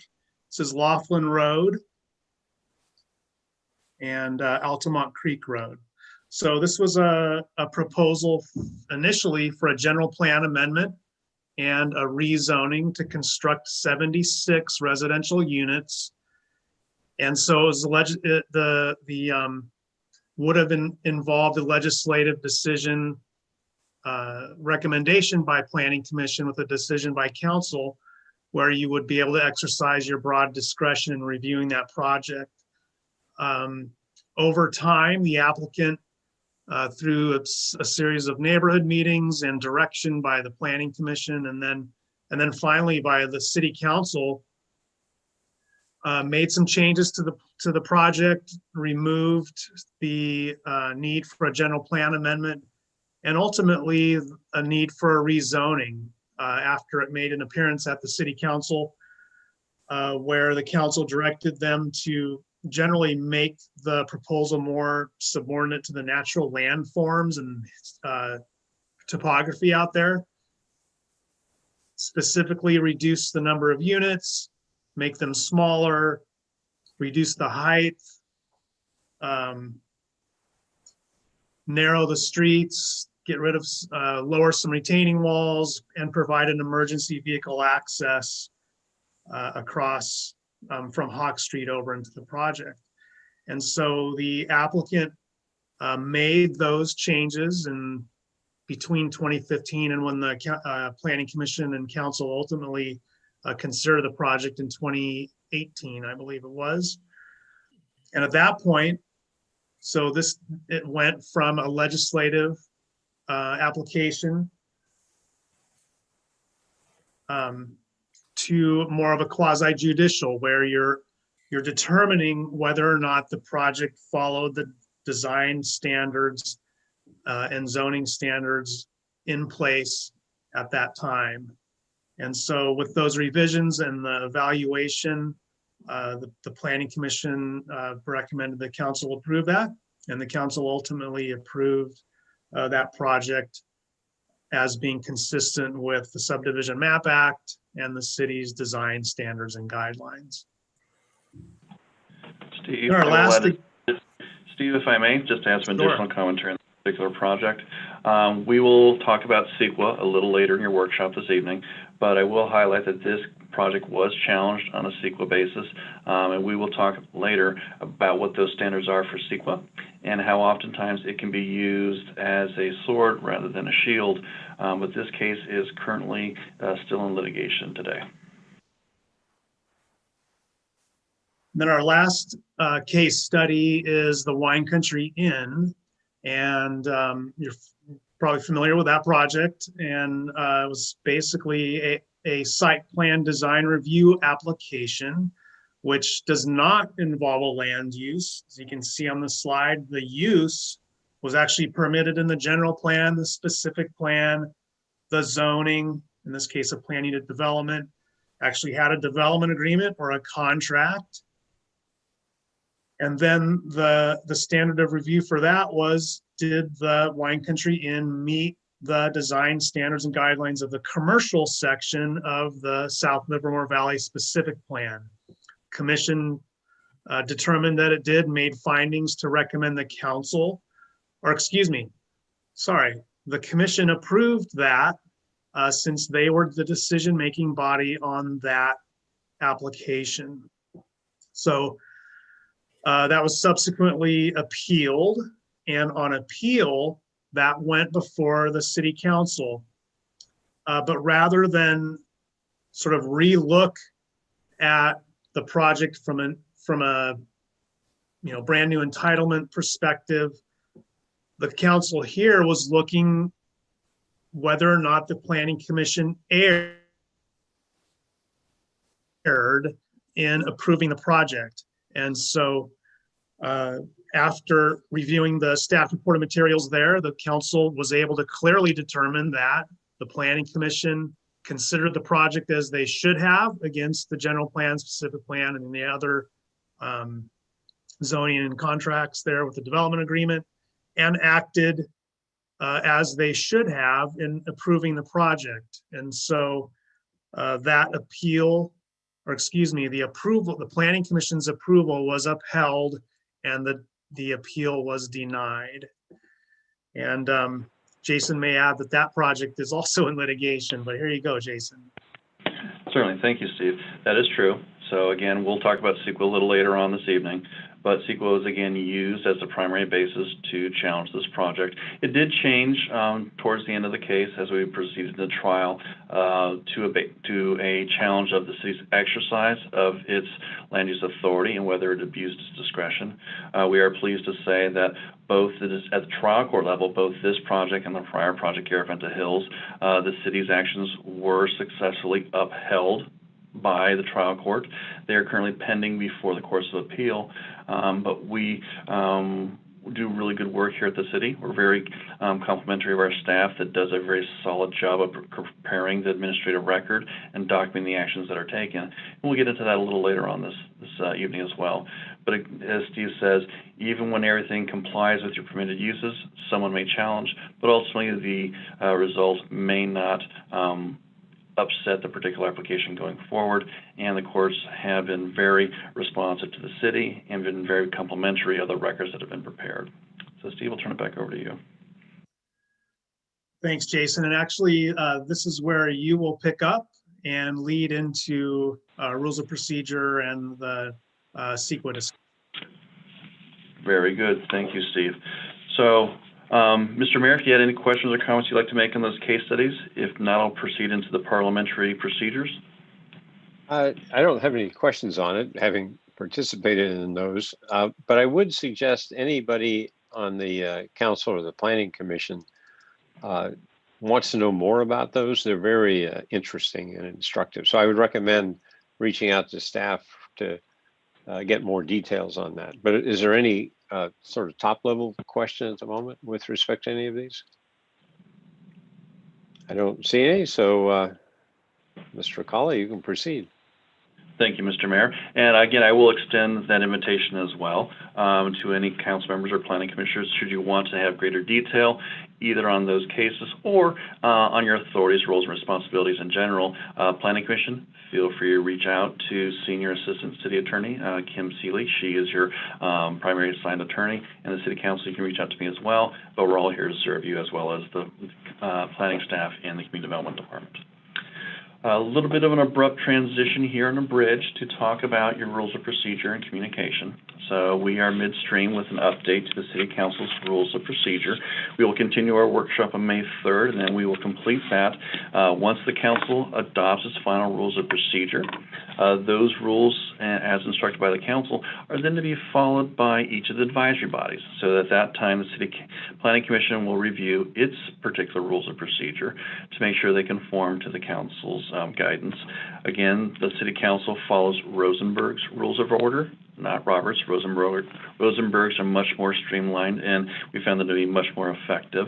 Once you've conformed, you're able to proceed. Also, as you communicate from the Planning Commission to the City Council, what is the most appropriate way to communicate? Generally, the Planning Commission communicates to the City Council through the use of minutes. So the council, when you're planning commission, when you're developing your review of a project, you're speaking not only to the public, you're not only speaking to the administrative record, but you're speaking to the City Council. Because the City Council does review the minutes for a project, particularly ones that either are recommendations going to the City Council or are matters that are appealed to the City Council. So that's your primary way of communicating. This becomes particularly important if there is an item approved by the City Council or denied by a less than unanimous vote. So the appropriate way is if the 1 on a 4-1 vote to communicate its reason why that person voted a particular way. Again, articulate your reasons in the record, in the minutes, and that will be reviewed by the City Council. This is especially important if a matter is a recommendation by the Planning Commission to the City Council. It is looked upon disfavorably if a Planning Commissioner, say on a 4-1 vote, who is a 1, to then present themselves before the City Council to rehash their disagreement with the majority of the Planning Commission. Again, the Planning Commission acts as a body, so the appropriate place to provide that information is at the Planning Commission through the minutes. And again, flowing the other way, we do discourage the City Council from talking individually with Planning Commissioners on specific projects. So we want to make sure that the Planning Commission fulfills their duty to apply the land use standards and regulations that the city has.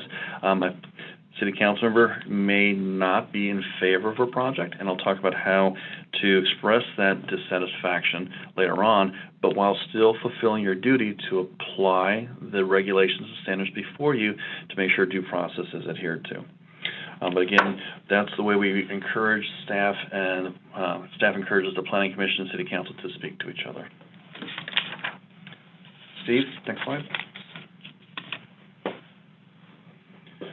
So again, how do you exercise your authority, adopt regulations, legislative act with community input? You apply the regulations through objective implementation once a project is deemed complete. When there's an approval, identify fact-based reasons supported by evidence. We talked about that previously. Findings, we'll go into that in a bit more in a moment. And then there's a denial, and this goes back to Commissioner Branning's concern, which is what happens when there is a denial. It is important for the Planning Commissioner or the Planning Commission, if the Planning Commission votes in total to deny a project, to articulate on the record what findings could not be made and the reasons why they could not be made. Again, you want to also identify when you make an approval and you support an action, what findings do exist and why that supports your decision. Again, this helps with transparency both to the applicant and to the public, but from a legal perspective as your city attorney to the courts as well. It shows your work. Next slide. So Nexus. This is an important concept when dealing with conditions of approval. There's two key cases in this area called Nolan and Dolan line of cases, which means if you're going to impose a condition, you are going to have an exaction from a particular project. You need to tie that condition, that exaction, to an impact from the project. Some of this is developed into a very robust area of law, which is you have your development impact fees, which we have studies to show a particular project, if you add traffic by it, will cause an impact upon our roadways, and then you're required to pay a traffic impact fee. So we have a foundation to establish the nexus between that project, that impact, and the exaction being taken. Again, you must show there's a connection between the regulatory purpose and the condition imposed, and it has to be roughly proportional. Next slide. Yes. Just to sort of give one more point there, the general rule of thumb is that you cannot condition a project if you could not deny the project if it was not willing to meet that condition. So that's a way to think about, how can I add a condition? So conditions aren't things that are particularly good ideas. They're not just things you might want. They are inconsistencies with our standards or rules or regulations that are of a level that if they were not conditioned, the project would not be able to be approved. So that's an important thing to think about when you're adding conditions of approval. They can be to relatively minor things, but those things are to bring the project back into compliance with our adopted standards and regulations. They're not simply improvements to the project. The project has to hit the bar of being consistent. Once it hits that bar of being consistent, you ultimately are required to apply those standards and then approve the project if it's consistent. Jason? Very good. Thank you, Mark. Well, good point. Good point. Thank you very much. So, Steve, please load the entire slide here. Thank you. So, findings. We talked about this previously. Findings are the legal footprints, and I'm going to do something here I don't normally do with the presentation. I'm actually going to read this slide because this, I think, is a very important issue, and I want to make sure it's communicated clearly here. Findings are legal footprints left by the decision makers, illustrating the decision-making process. How did you get to your conclusion? The findings are required to support the decision to approve or deny a project and must include information justifying the imposition of fees or other exactions. Again, that's your nexus. What is the purpose of this? Provides a framework for principled decision-making and enhances integrity of the administrative process. Again, it helps avoid the abuse of discretion. 2, it helps make for an orderly analysis. So you can say, okay, I need to make the findings. Here's the findings that are set forth in the code. I need to have facts to support each of those findings. And the staff does a pretty good job of outlining what those findings are in your staff reports that are presented to you in your resolutions. Again, it's incumbent upon you to make sure that the facts are indeed there, but the staff does help you through this process. 3, it shows that the decision-making is careful, well-reasoned, and equitable. Again, you're dealing with your precedent and your equal protection arguments. It shows that you have a basis for this, you have a fact to support it, and it's not something that was done flippantly. You actually sat down and give due consideration to a project. It also enables parties to determine whether and on what basis they should seek judicial review and remedy. So you actually tee the issue up for the court. If we have a disagreement of opinion on a particular fact, let's have that conversation, as opposed to having some general, well, we're not sure what they made a decision on, but we don't like the outcome. Let's focus like a laser on what is a particular issue to be vetted or addressed by a court should we find ourselves there. And also, number 5, it apprises the court of the basis for the agency's actions. It lets you know what transpired, what you decided upon, and so we have a clear record, and then the court can make a determination whether that was the proper decision or not, based upon the appropriate standard of review. Next slide. And where does that information all go into? That goes into what we call your administrative record. That's the written record supporting the city's decisions and to demonstrate that the city's decision was reasonable. Everything that was relied upon for you to make a decision on the application before you will be part of the administrative record. The administrative record can go on potentially for thousands of pages. So we want to make sure that the court has the full body of information that was relied upon to make a decision. On occasion, parties will try to reduce that, and that's part of the gamesmanship we face when we find ourselves before the court. Our role is to make sure that the court has a full, well-rounded picture of all the information that's presented to you as the Planning Commission and the City Council to make a decision. All the facts that were received, that's your reports, your staff reports, your comments, your letters, all that goes into the administrative record to show what you based your decision on. There is an exception for attorney-client privilege materials and documents and draft environmental documents, but generally everything goes into the administrative record. I will share early in my career, I had provided the mayor a list of items to help run a particular appeal meeting. The mayor at that time, she did highlight that in the record, saying I have this handy-dandy outline provided by the city attorney. I provided that only to the mayor. When the administrative record was prepared, we had a fight over whether that document should be included in the administrative record. Again, as attorney-client communication between myself and the mayor at that time, the conclusion was it would be listed as a document within the administrative record, but it would not be included because it was subject to the attorney-client privilege. Just something to consider as we move forward. And with that, if there are no questions, I'm prepared to hand the next presentation off to Senior Assistant City Attorney Kim Seeley to discuss CEQA. Mr. Mayor? Just a second. I see Councilmember Bonanno has a question.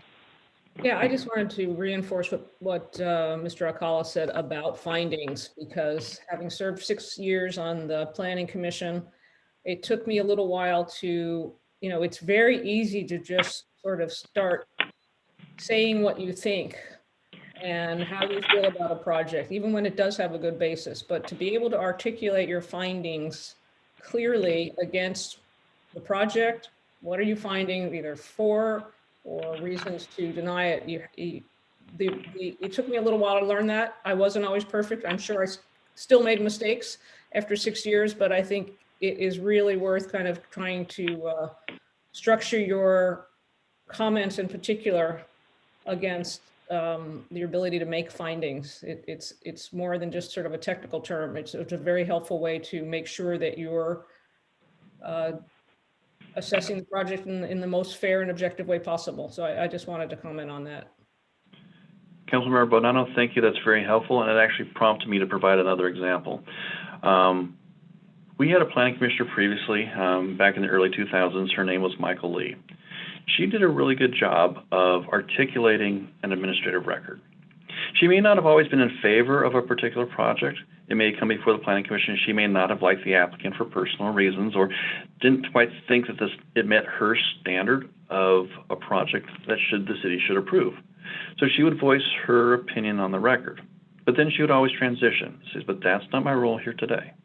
My role here today is to apply the city standards to this project. Those standards require me to make a series of findings. Based upon my review of the project, here are my findings, here are what I conclude, and here are the facts I rely upon to make those findings. And she would articulate those into the record.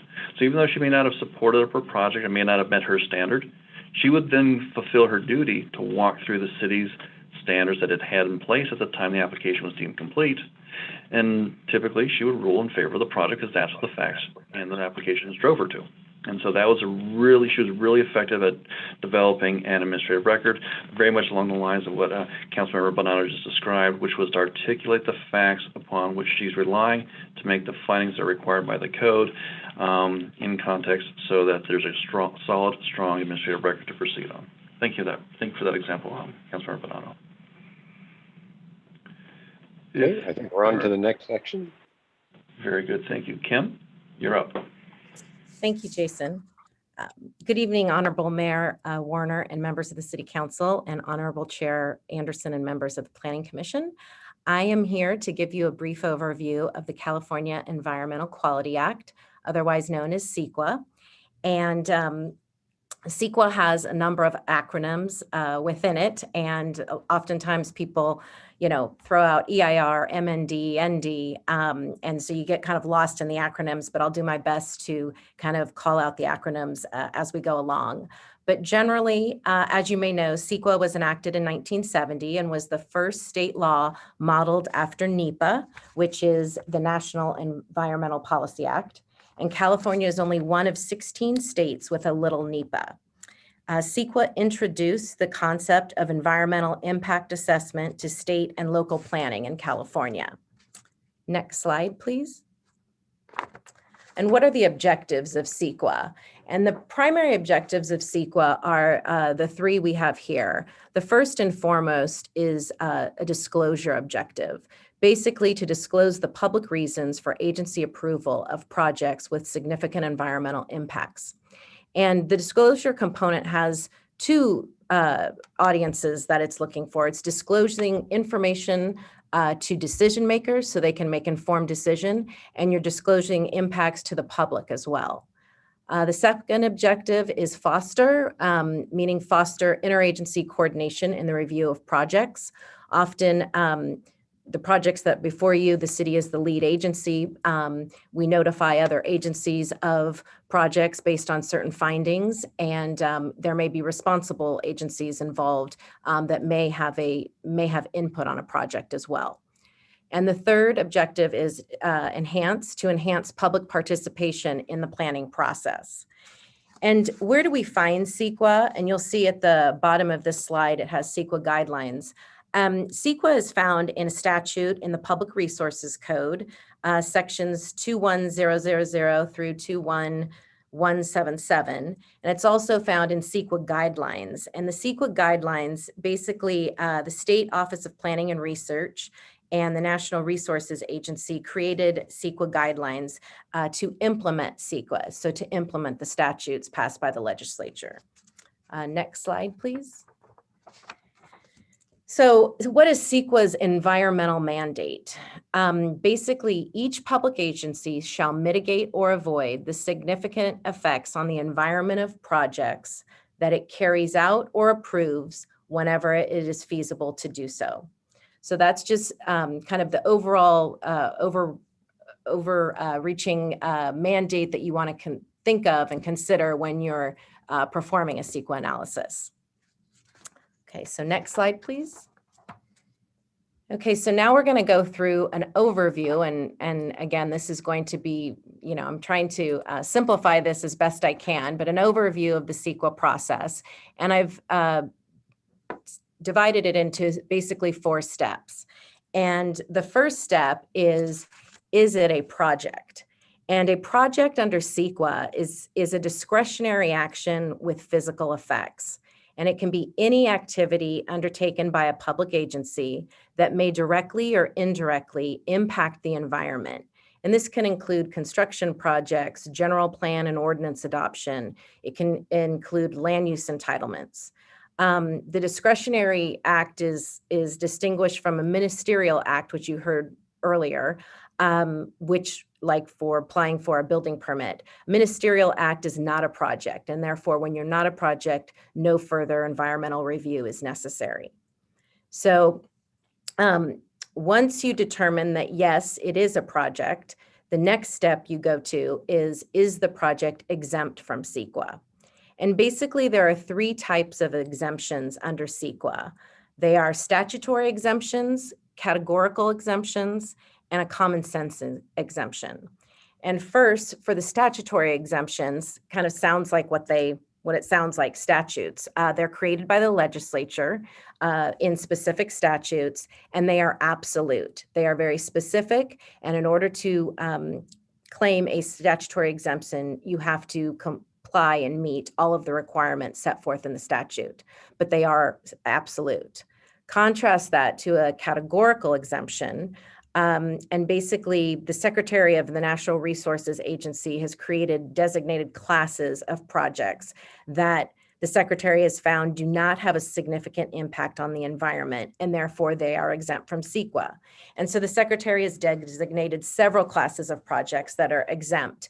And so you may hear in a presentation before you that this was a class 1 exemption for existing facilities. And that's basically an exemption for operation and maintenance or minor alterations to existing facilities. Or you might hear, oh, this is a class 3 for small structures, or a class 4, this is minor alterations to land. These are all examples of categorical exemptions. And the important thing to remember about categorical exemptions is that they are not absolute.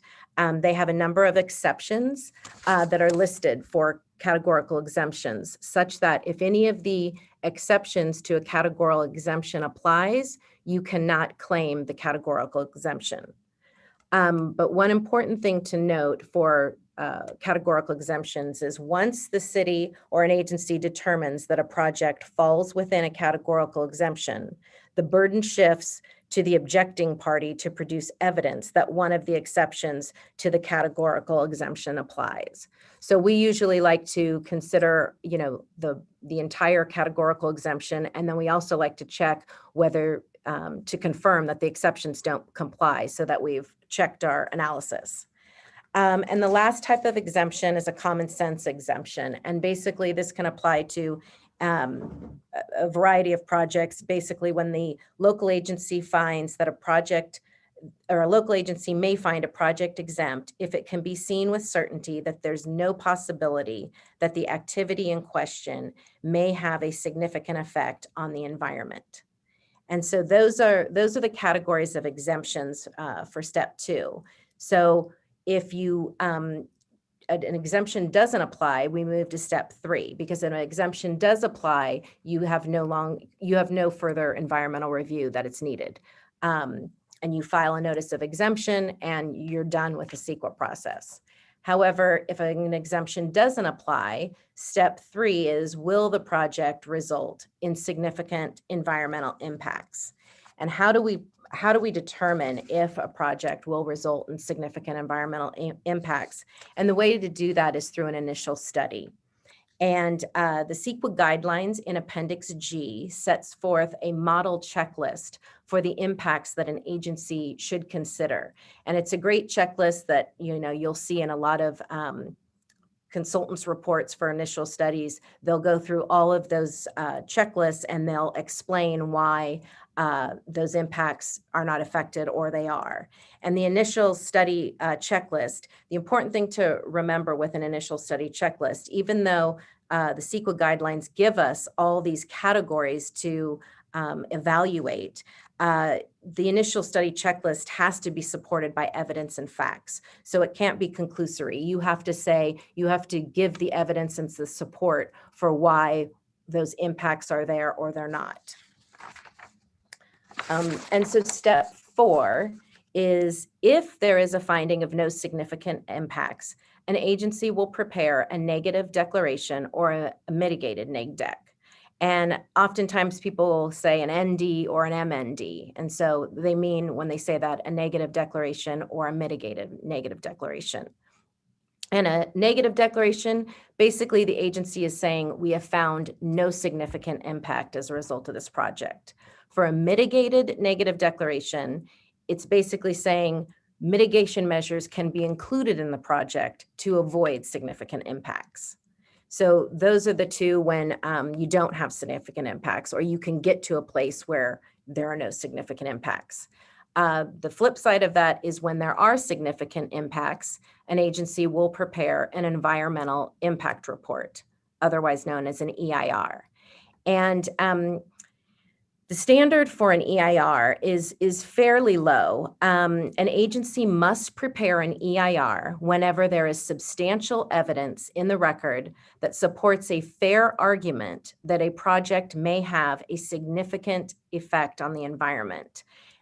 And what is significant effect on the environment? It basically means a substantial or potentially substantial adverse change in the environment. So one thing you want to keep in mind is that what we're considering here are a project's impact on the environment, not the impacts of the environment on a project. So it's just important to remember that distinction. And one thing that will play out when you're talking about what kind of document or what kind of environmental review is being done, one thing that we should always keep in mind is, what is the standard of a review that applies to these various environmental documents? For example, what is a standard of review that applies to an EIR, or a standard of review that applies to an MND? the first standard of review, and when I say standard of review, we're talking about these legal challenges to a CEQA determination.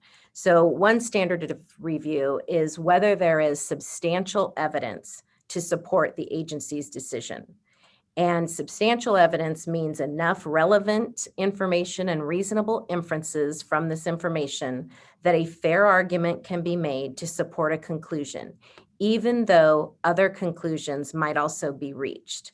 So the importance of having this standard of review is that it really resolves any doubt or reasonable doubt in favor of the agency. It gives a great deal of deference to the agency, and the court cannot set aside the agency's decision even if an opposite conclusion is more reasonable. So importantly, this deferential standard of review applies to the judicial review of an environmental impact report and to exemption determinations. Another standard of review, so let's contrast that to another standard of review, which is the abuse of discretion standard of review. And this is unique for negative declarations or mitigative negative declarations because they have a different standard of review.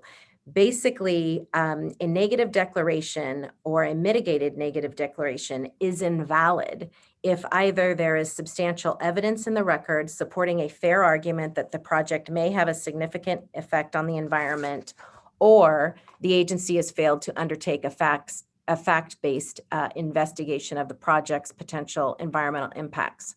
So as you can see, an environmental impact report is more detailed, it's more involved than a negative deck or a mitigated negative deck. And therefore the courts give more deference to the environmental impact report because it is more in-depth and the more in-depth analysis was done. And one thing I wanted to point out also, a couple more things. First, we talk about post-EIR documents. So not only with EIRs do you get a deferential standard of review when that particular environmental document is being reviewed, but you can rely on that EIR for projects down the road several years later. So for instance, there have been a number of specific plans that were adopted years ago, but much of what is in those specific plans are applicable or may be applicable to a project presented before you. And so those, the environmental analysis still applies. And in fact, the courts even giving the deference to the agencies, or I should say the legislator giving the deference to the agencies when they do create an EIR. Specifically, the CEQA statutes say once an EIR has been completed, the lead agency, which in our case is the city, may not require a subsequent or supplemental EIR unless one of three conditions are met. One, you have to have substantial changes are proposed in the project that will require major revisions of the EIR because there are new significant impacts. Or two, there are substantial changes occur in circumstances under which the project is being undertaken that will require major revisions in the EIR. Or three, there's new information of substantial importance to the project that was not known and could not have been known at the time the EIR was certified as complete becomes available. So if none of those conditions exist, there is no basis to require a supplemental or subsequent EIR. You should be covered by the initial EIR.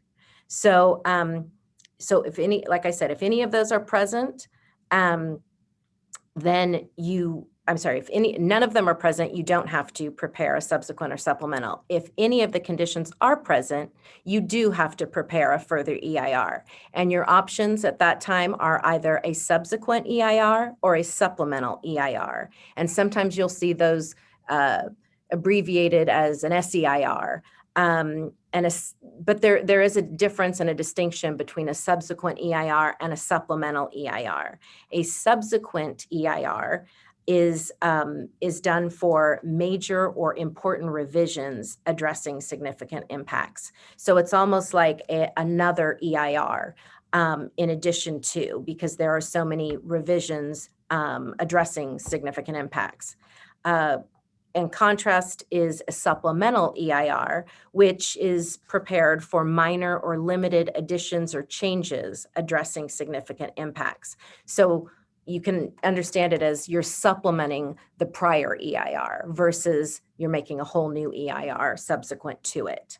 So those are your two options for further EIRs. You're still using the initial EIR, but you're building on it. And then alternatively, there's another option for an addendum to an EIR. And addendums are used when the agency only has minor technical changes and there are no significant impacts. So an addendum is often used to just clarify changes and explain how there's no basis to have a supplemental or a subsequent EIR, that an addendum will suffice. So, and my last point here for CEQA is in the judicial review and the role of courts in CEQA. As I said earlier, there's no enforcement agency given or set forth in CEQA law for CEQA. CEQA is enforced through litigation. So the courts play a major role in interpreting CEQA. And that is important to note. And as Jason mentioned, unfortunately, not all lawsuits are brought on the basis that we're trying to protect the environment. Sometimes you have lawsuits that, neighbors don't like the project or they oppose the project, and they'll do it on the grounds of CEQA when in fact it's really, they just don't care for the particular project as proposed. There's also instances where you have different economic interests, unions, competitors, and those they take away from the initial purpose of CEQA, because you do have an extensive amount of litigation involving CEQA that's not necessarily based on preserving the environment. So can we please go to the next slide, Steve? Yeah, and so this was the last slide. This is the last slide for my presentation, and it's basically the categories of environmental review. And I mentioned that in an initial study, these are the factors, these are the categories that the guidelines, the CEQA guidelines give us that should be considered when conducting an initial study. These are the different impacts to go through. So, and these are laid out in the CEQA guidelines. Agencies can make their own, but these are a great model checklist to start from. And that will conclude my presentation on CEQA this evening. Okay, thank you. And I think, as you pointed out, it isn't always used for environmental purposes, but for objecting to a project. And we noted earlier that 2 projects we have at the moment are in that state at the moment. So who's next to, any questions here, first of all? I don't see any. So who's the next speaker? Councilmember Kick. All right, just to clarify, so Isabel Neighborhood Specific Plan, for example, that has an EIR, so things built within that would be exempt from CEQA potentially because the EIR was done for the entire specific plan. Yes, that EIR has been done. And so yes, everything built within that and in consistency with that EIR would be permitted. If I could, if I may just ask one other thing and point this out. And one of your initial slides said that it's the requirement is to mitigate whenever feasible to do so. So I think what we see here is that in principle, you first determine if it's feasible to do so and then you mitigate it. But in the event that it's not feasible to do so, that doesn't mean it's not allowed, is what I take from that. Oh, that's absolutely correct. There are instances, and especially when you do an EIR, that a statement of overriding considerations is made, and you can't always avoid all significant impacts with an EIR or with mitigation measures. And so what happens is then the city does a balancing between the environmental impacts and then the benefits of the project. And then they usually adopt a statement of overriding considerations saying that the benefits outweigh the environmental impacts that are considered. So no, there are definite times and circumstances when environmental impacts can't be avoided. And I think just like the findings, it's very important to do the environmental review very well and documented. And we know that this often goes for, into a court case. So all the more reason as we do our jobs in both the Planning Commission and the Council, and as the staff support, we have to be very, very careful. And which I think my experience is the staff and the councils, planning commissions in Livermore have been in the past. Yes, that is correct. The last comment I'll make on this is that it is often goes to court, and what you see here is it's like a war of attrition. It's just a question of which side can outlast the other. But ultimately you can get potentially two passing it. It's just a question of one side gives up. That's true for litigation in general, yes. Mr. Mayor, this is your city attorney. Mr. Mayor, this is your city attorney, Jason. Also with that, it's important to remember what is the purpose of CEQA. As we said previously, is to identify and to have a dialogue about a project's impacts. Ultimately, the goal of CEQA is not to stop a project, but a goal of CEQA is to identify the environmental impacts from a project so you can have a conversation to determine whether those impacts are acceptable based upon the benefits to be achieved from the project. Right. I think that's the purpose it was enacted. It may not be the way it's always used. That is correct. Vice Mayor Monroe. I just want to follow up on that. I think we do allude. City attorney stated, I was just going to chime in. He stated better than I could that we need to keep in mind the purpose of this. The reason that we have CEQA in the first place is because the environment matters. And it needs to be kept in balance because there are a small benefit for the environment may be outweighed by a larger benefit. It really bothers me, and I understand that this is the purpose of the courts, but it really bothers me that we're not always looking for how we achieve the most good. And one of the things I really appreciate about Planning Commission and the council is that does seem to be where we are. I would hope that everyone in the city follows, is working towards the common good. Well, good. And who's our next speaker? That'll be me, Planning Manager Steve Stewart, before I turn it over to City Manager Roberts to go over your goals and priorities. And just to look at some of our larger programmatic efforts over the next 2 to 4 years, short term in the next 2 years. So clearly we're still working on the downtown. Some of those components you were probably aware. There's a significant Planning Commission meeting tomorrow evening on the housing project for Eden Housing and the workforce housing. Parking garages are all entitled, ready for construction. Then we anticipate commercial entitlements and construction would follow. The climate action plan update, we anticipate having done by this year. And we did have an exciting meeting with Tricia Pontau, our associate planner, leading our climate change, our climate action plan update with council members Bonanno and Carling, and some executives and team members from the Livermore National Labs and Sandia on how to partner with some actual projects and implementation measures. So that was really exciting. And then of course, the general plan update that the council authorized or selected a consultant on March 29th.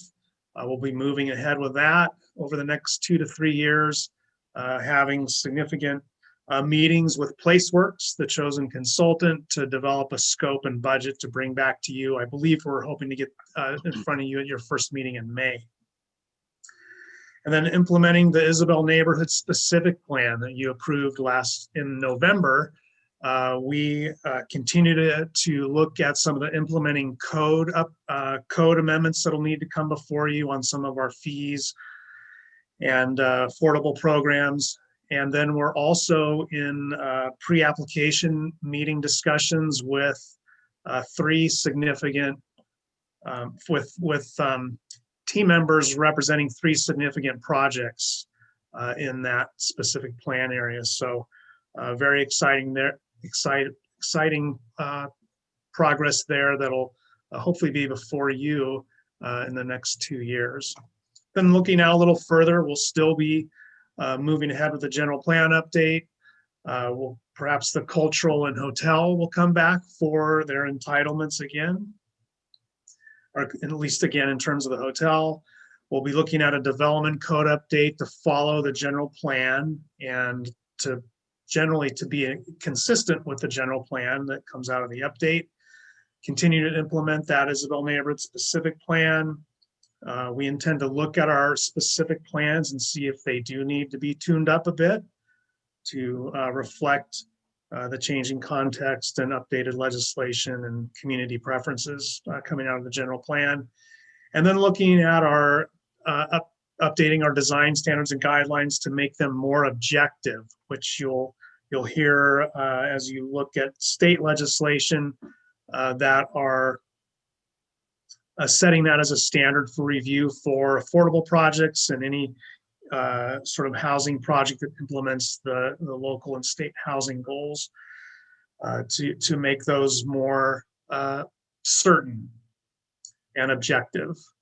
And these are some of the major programs. The Permit Center continues to have a very high activity of residents with additions and solar projects, and some of our larger mixed use sites on the Nob Hill Center and Rincon and Pine are in actually farther along than pre-application review. So lots of work coming up and lots of exciting projects that will be before you in the next 2 to 4 years.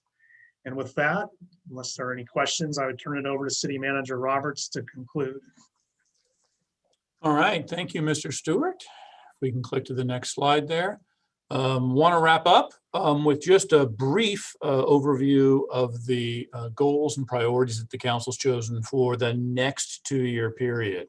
So starting with downtown, it's to enhance the city's vibrancy by completing critical projects downtown, ensuring the right balance of local amenities to support quality of life. Had a lot of discussion about those projects that are in the pipeline that'll be coming before you as a part of the implementation phase of our downtown. Our general plan update that we've talked about several times this evening, engaging in a comprehensive general plan update to chart the future for the community over the coming 2 decades. A foundational document, and this is the one that really sets the stage for development over the coming 2 decades. So our large-scale questions being in dialogue with the community to set our direction for the future. Affordable housing and homelessness is the program where we establish a homelessness strategy, engage our local partners to develop a coordinated response, and expand the diversity of affordable housing projects. This continues to be one of the council focuses and has been over the past several years. Asset management and stormwater, again, is another goal that's continued, establishing a comprehensive asset management program with a focus on stormwater, ensuring that the community continues to receive vital services through a sustainable infrastructure strategy. And finally, modernization, training, and workplace enhancements to establish a comprehensive strategy to expand the use of technology to ensure effective and efficient operations, customer service, and employee development, and to support retention and development of your staff. So together, those are the areas that the council has chosen for priority focus during this coming 2-year period. Obviously, lots of exciting work to come in this coming 2-year period, combined with all of the land use things that will be coming before both the Planning Commission and the council during this coming 2-year period. So it is a very exciting time for both the legislative side with the general plan update and the implementation side with all the projects coming before you. And with that, Mr. Stewart, I think that's our last slide. Is that correct? That's correct. All right. Well, with that, I'll turn it over to you, Honorable Mayor. That concludes staff's presentation for this evening, and we're certainly available for any questions. Well, thank to all of the staff for the presentation. It's very informative. And again, as was said at the beginning, just touching on some really important topics. Are there any questions from the council or the commission at this point? I had a question about the SAVE initiative. I was wondering if that's still on the books and how much of it has been rendered moot by a state law or subsumed by some of the state law. Commissioner Stein, so the SAVE initiative, which was passed in the early 1970s, and in fact, that was what was being litigated in Associated Home Builders. You'll recall we touched on that case early in the presentation here. And the basics of that, in other words, the question of could, for example, we limit or place a moratorium on development if certain standards were not met. The ensuing years, the state law has encroached in a number of areas there.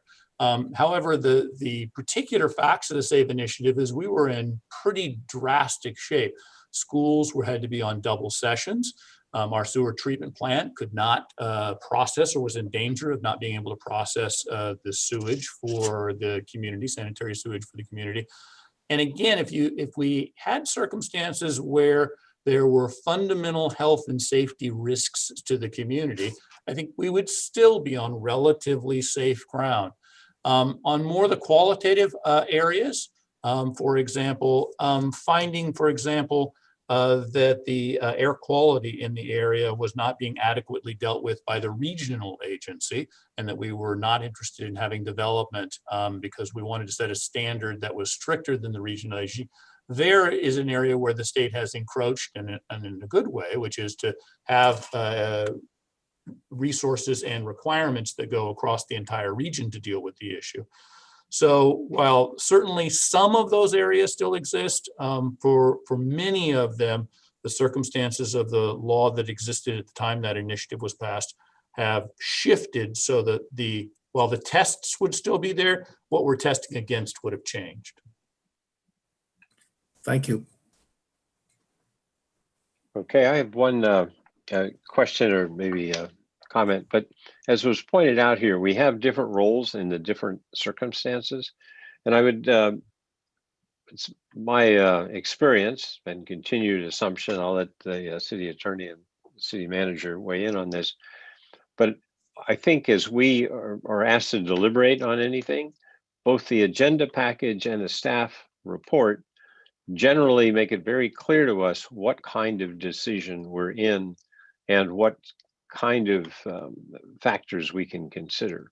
So I think on some of the decisions going forward, that's really important that be done. And I'll just ask the attorney or the manager, what are your comments on that?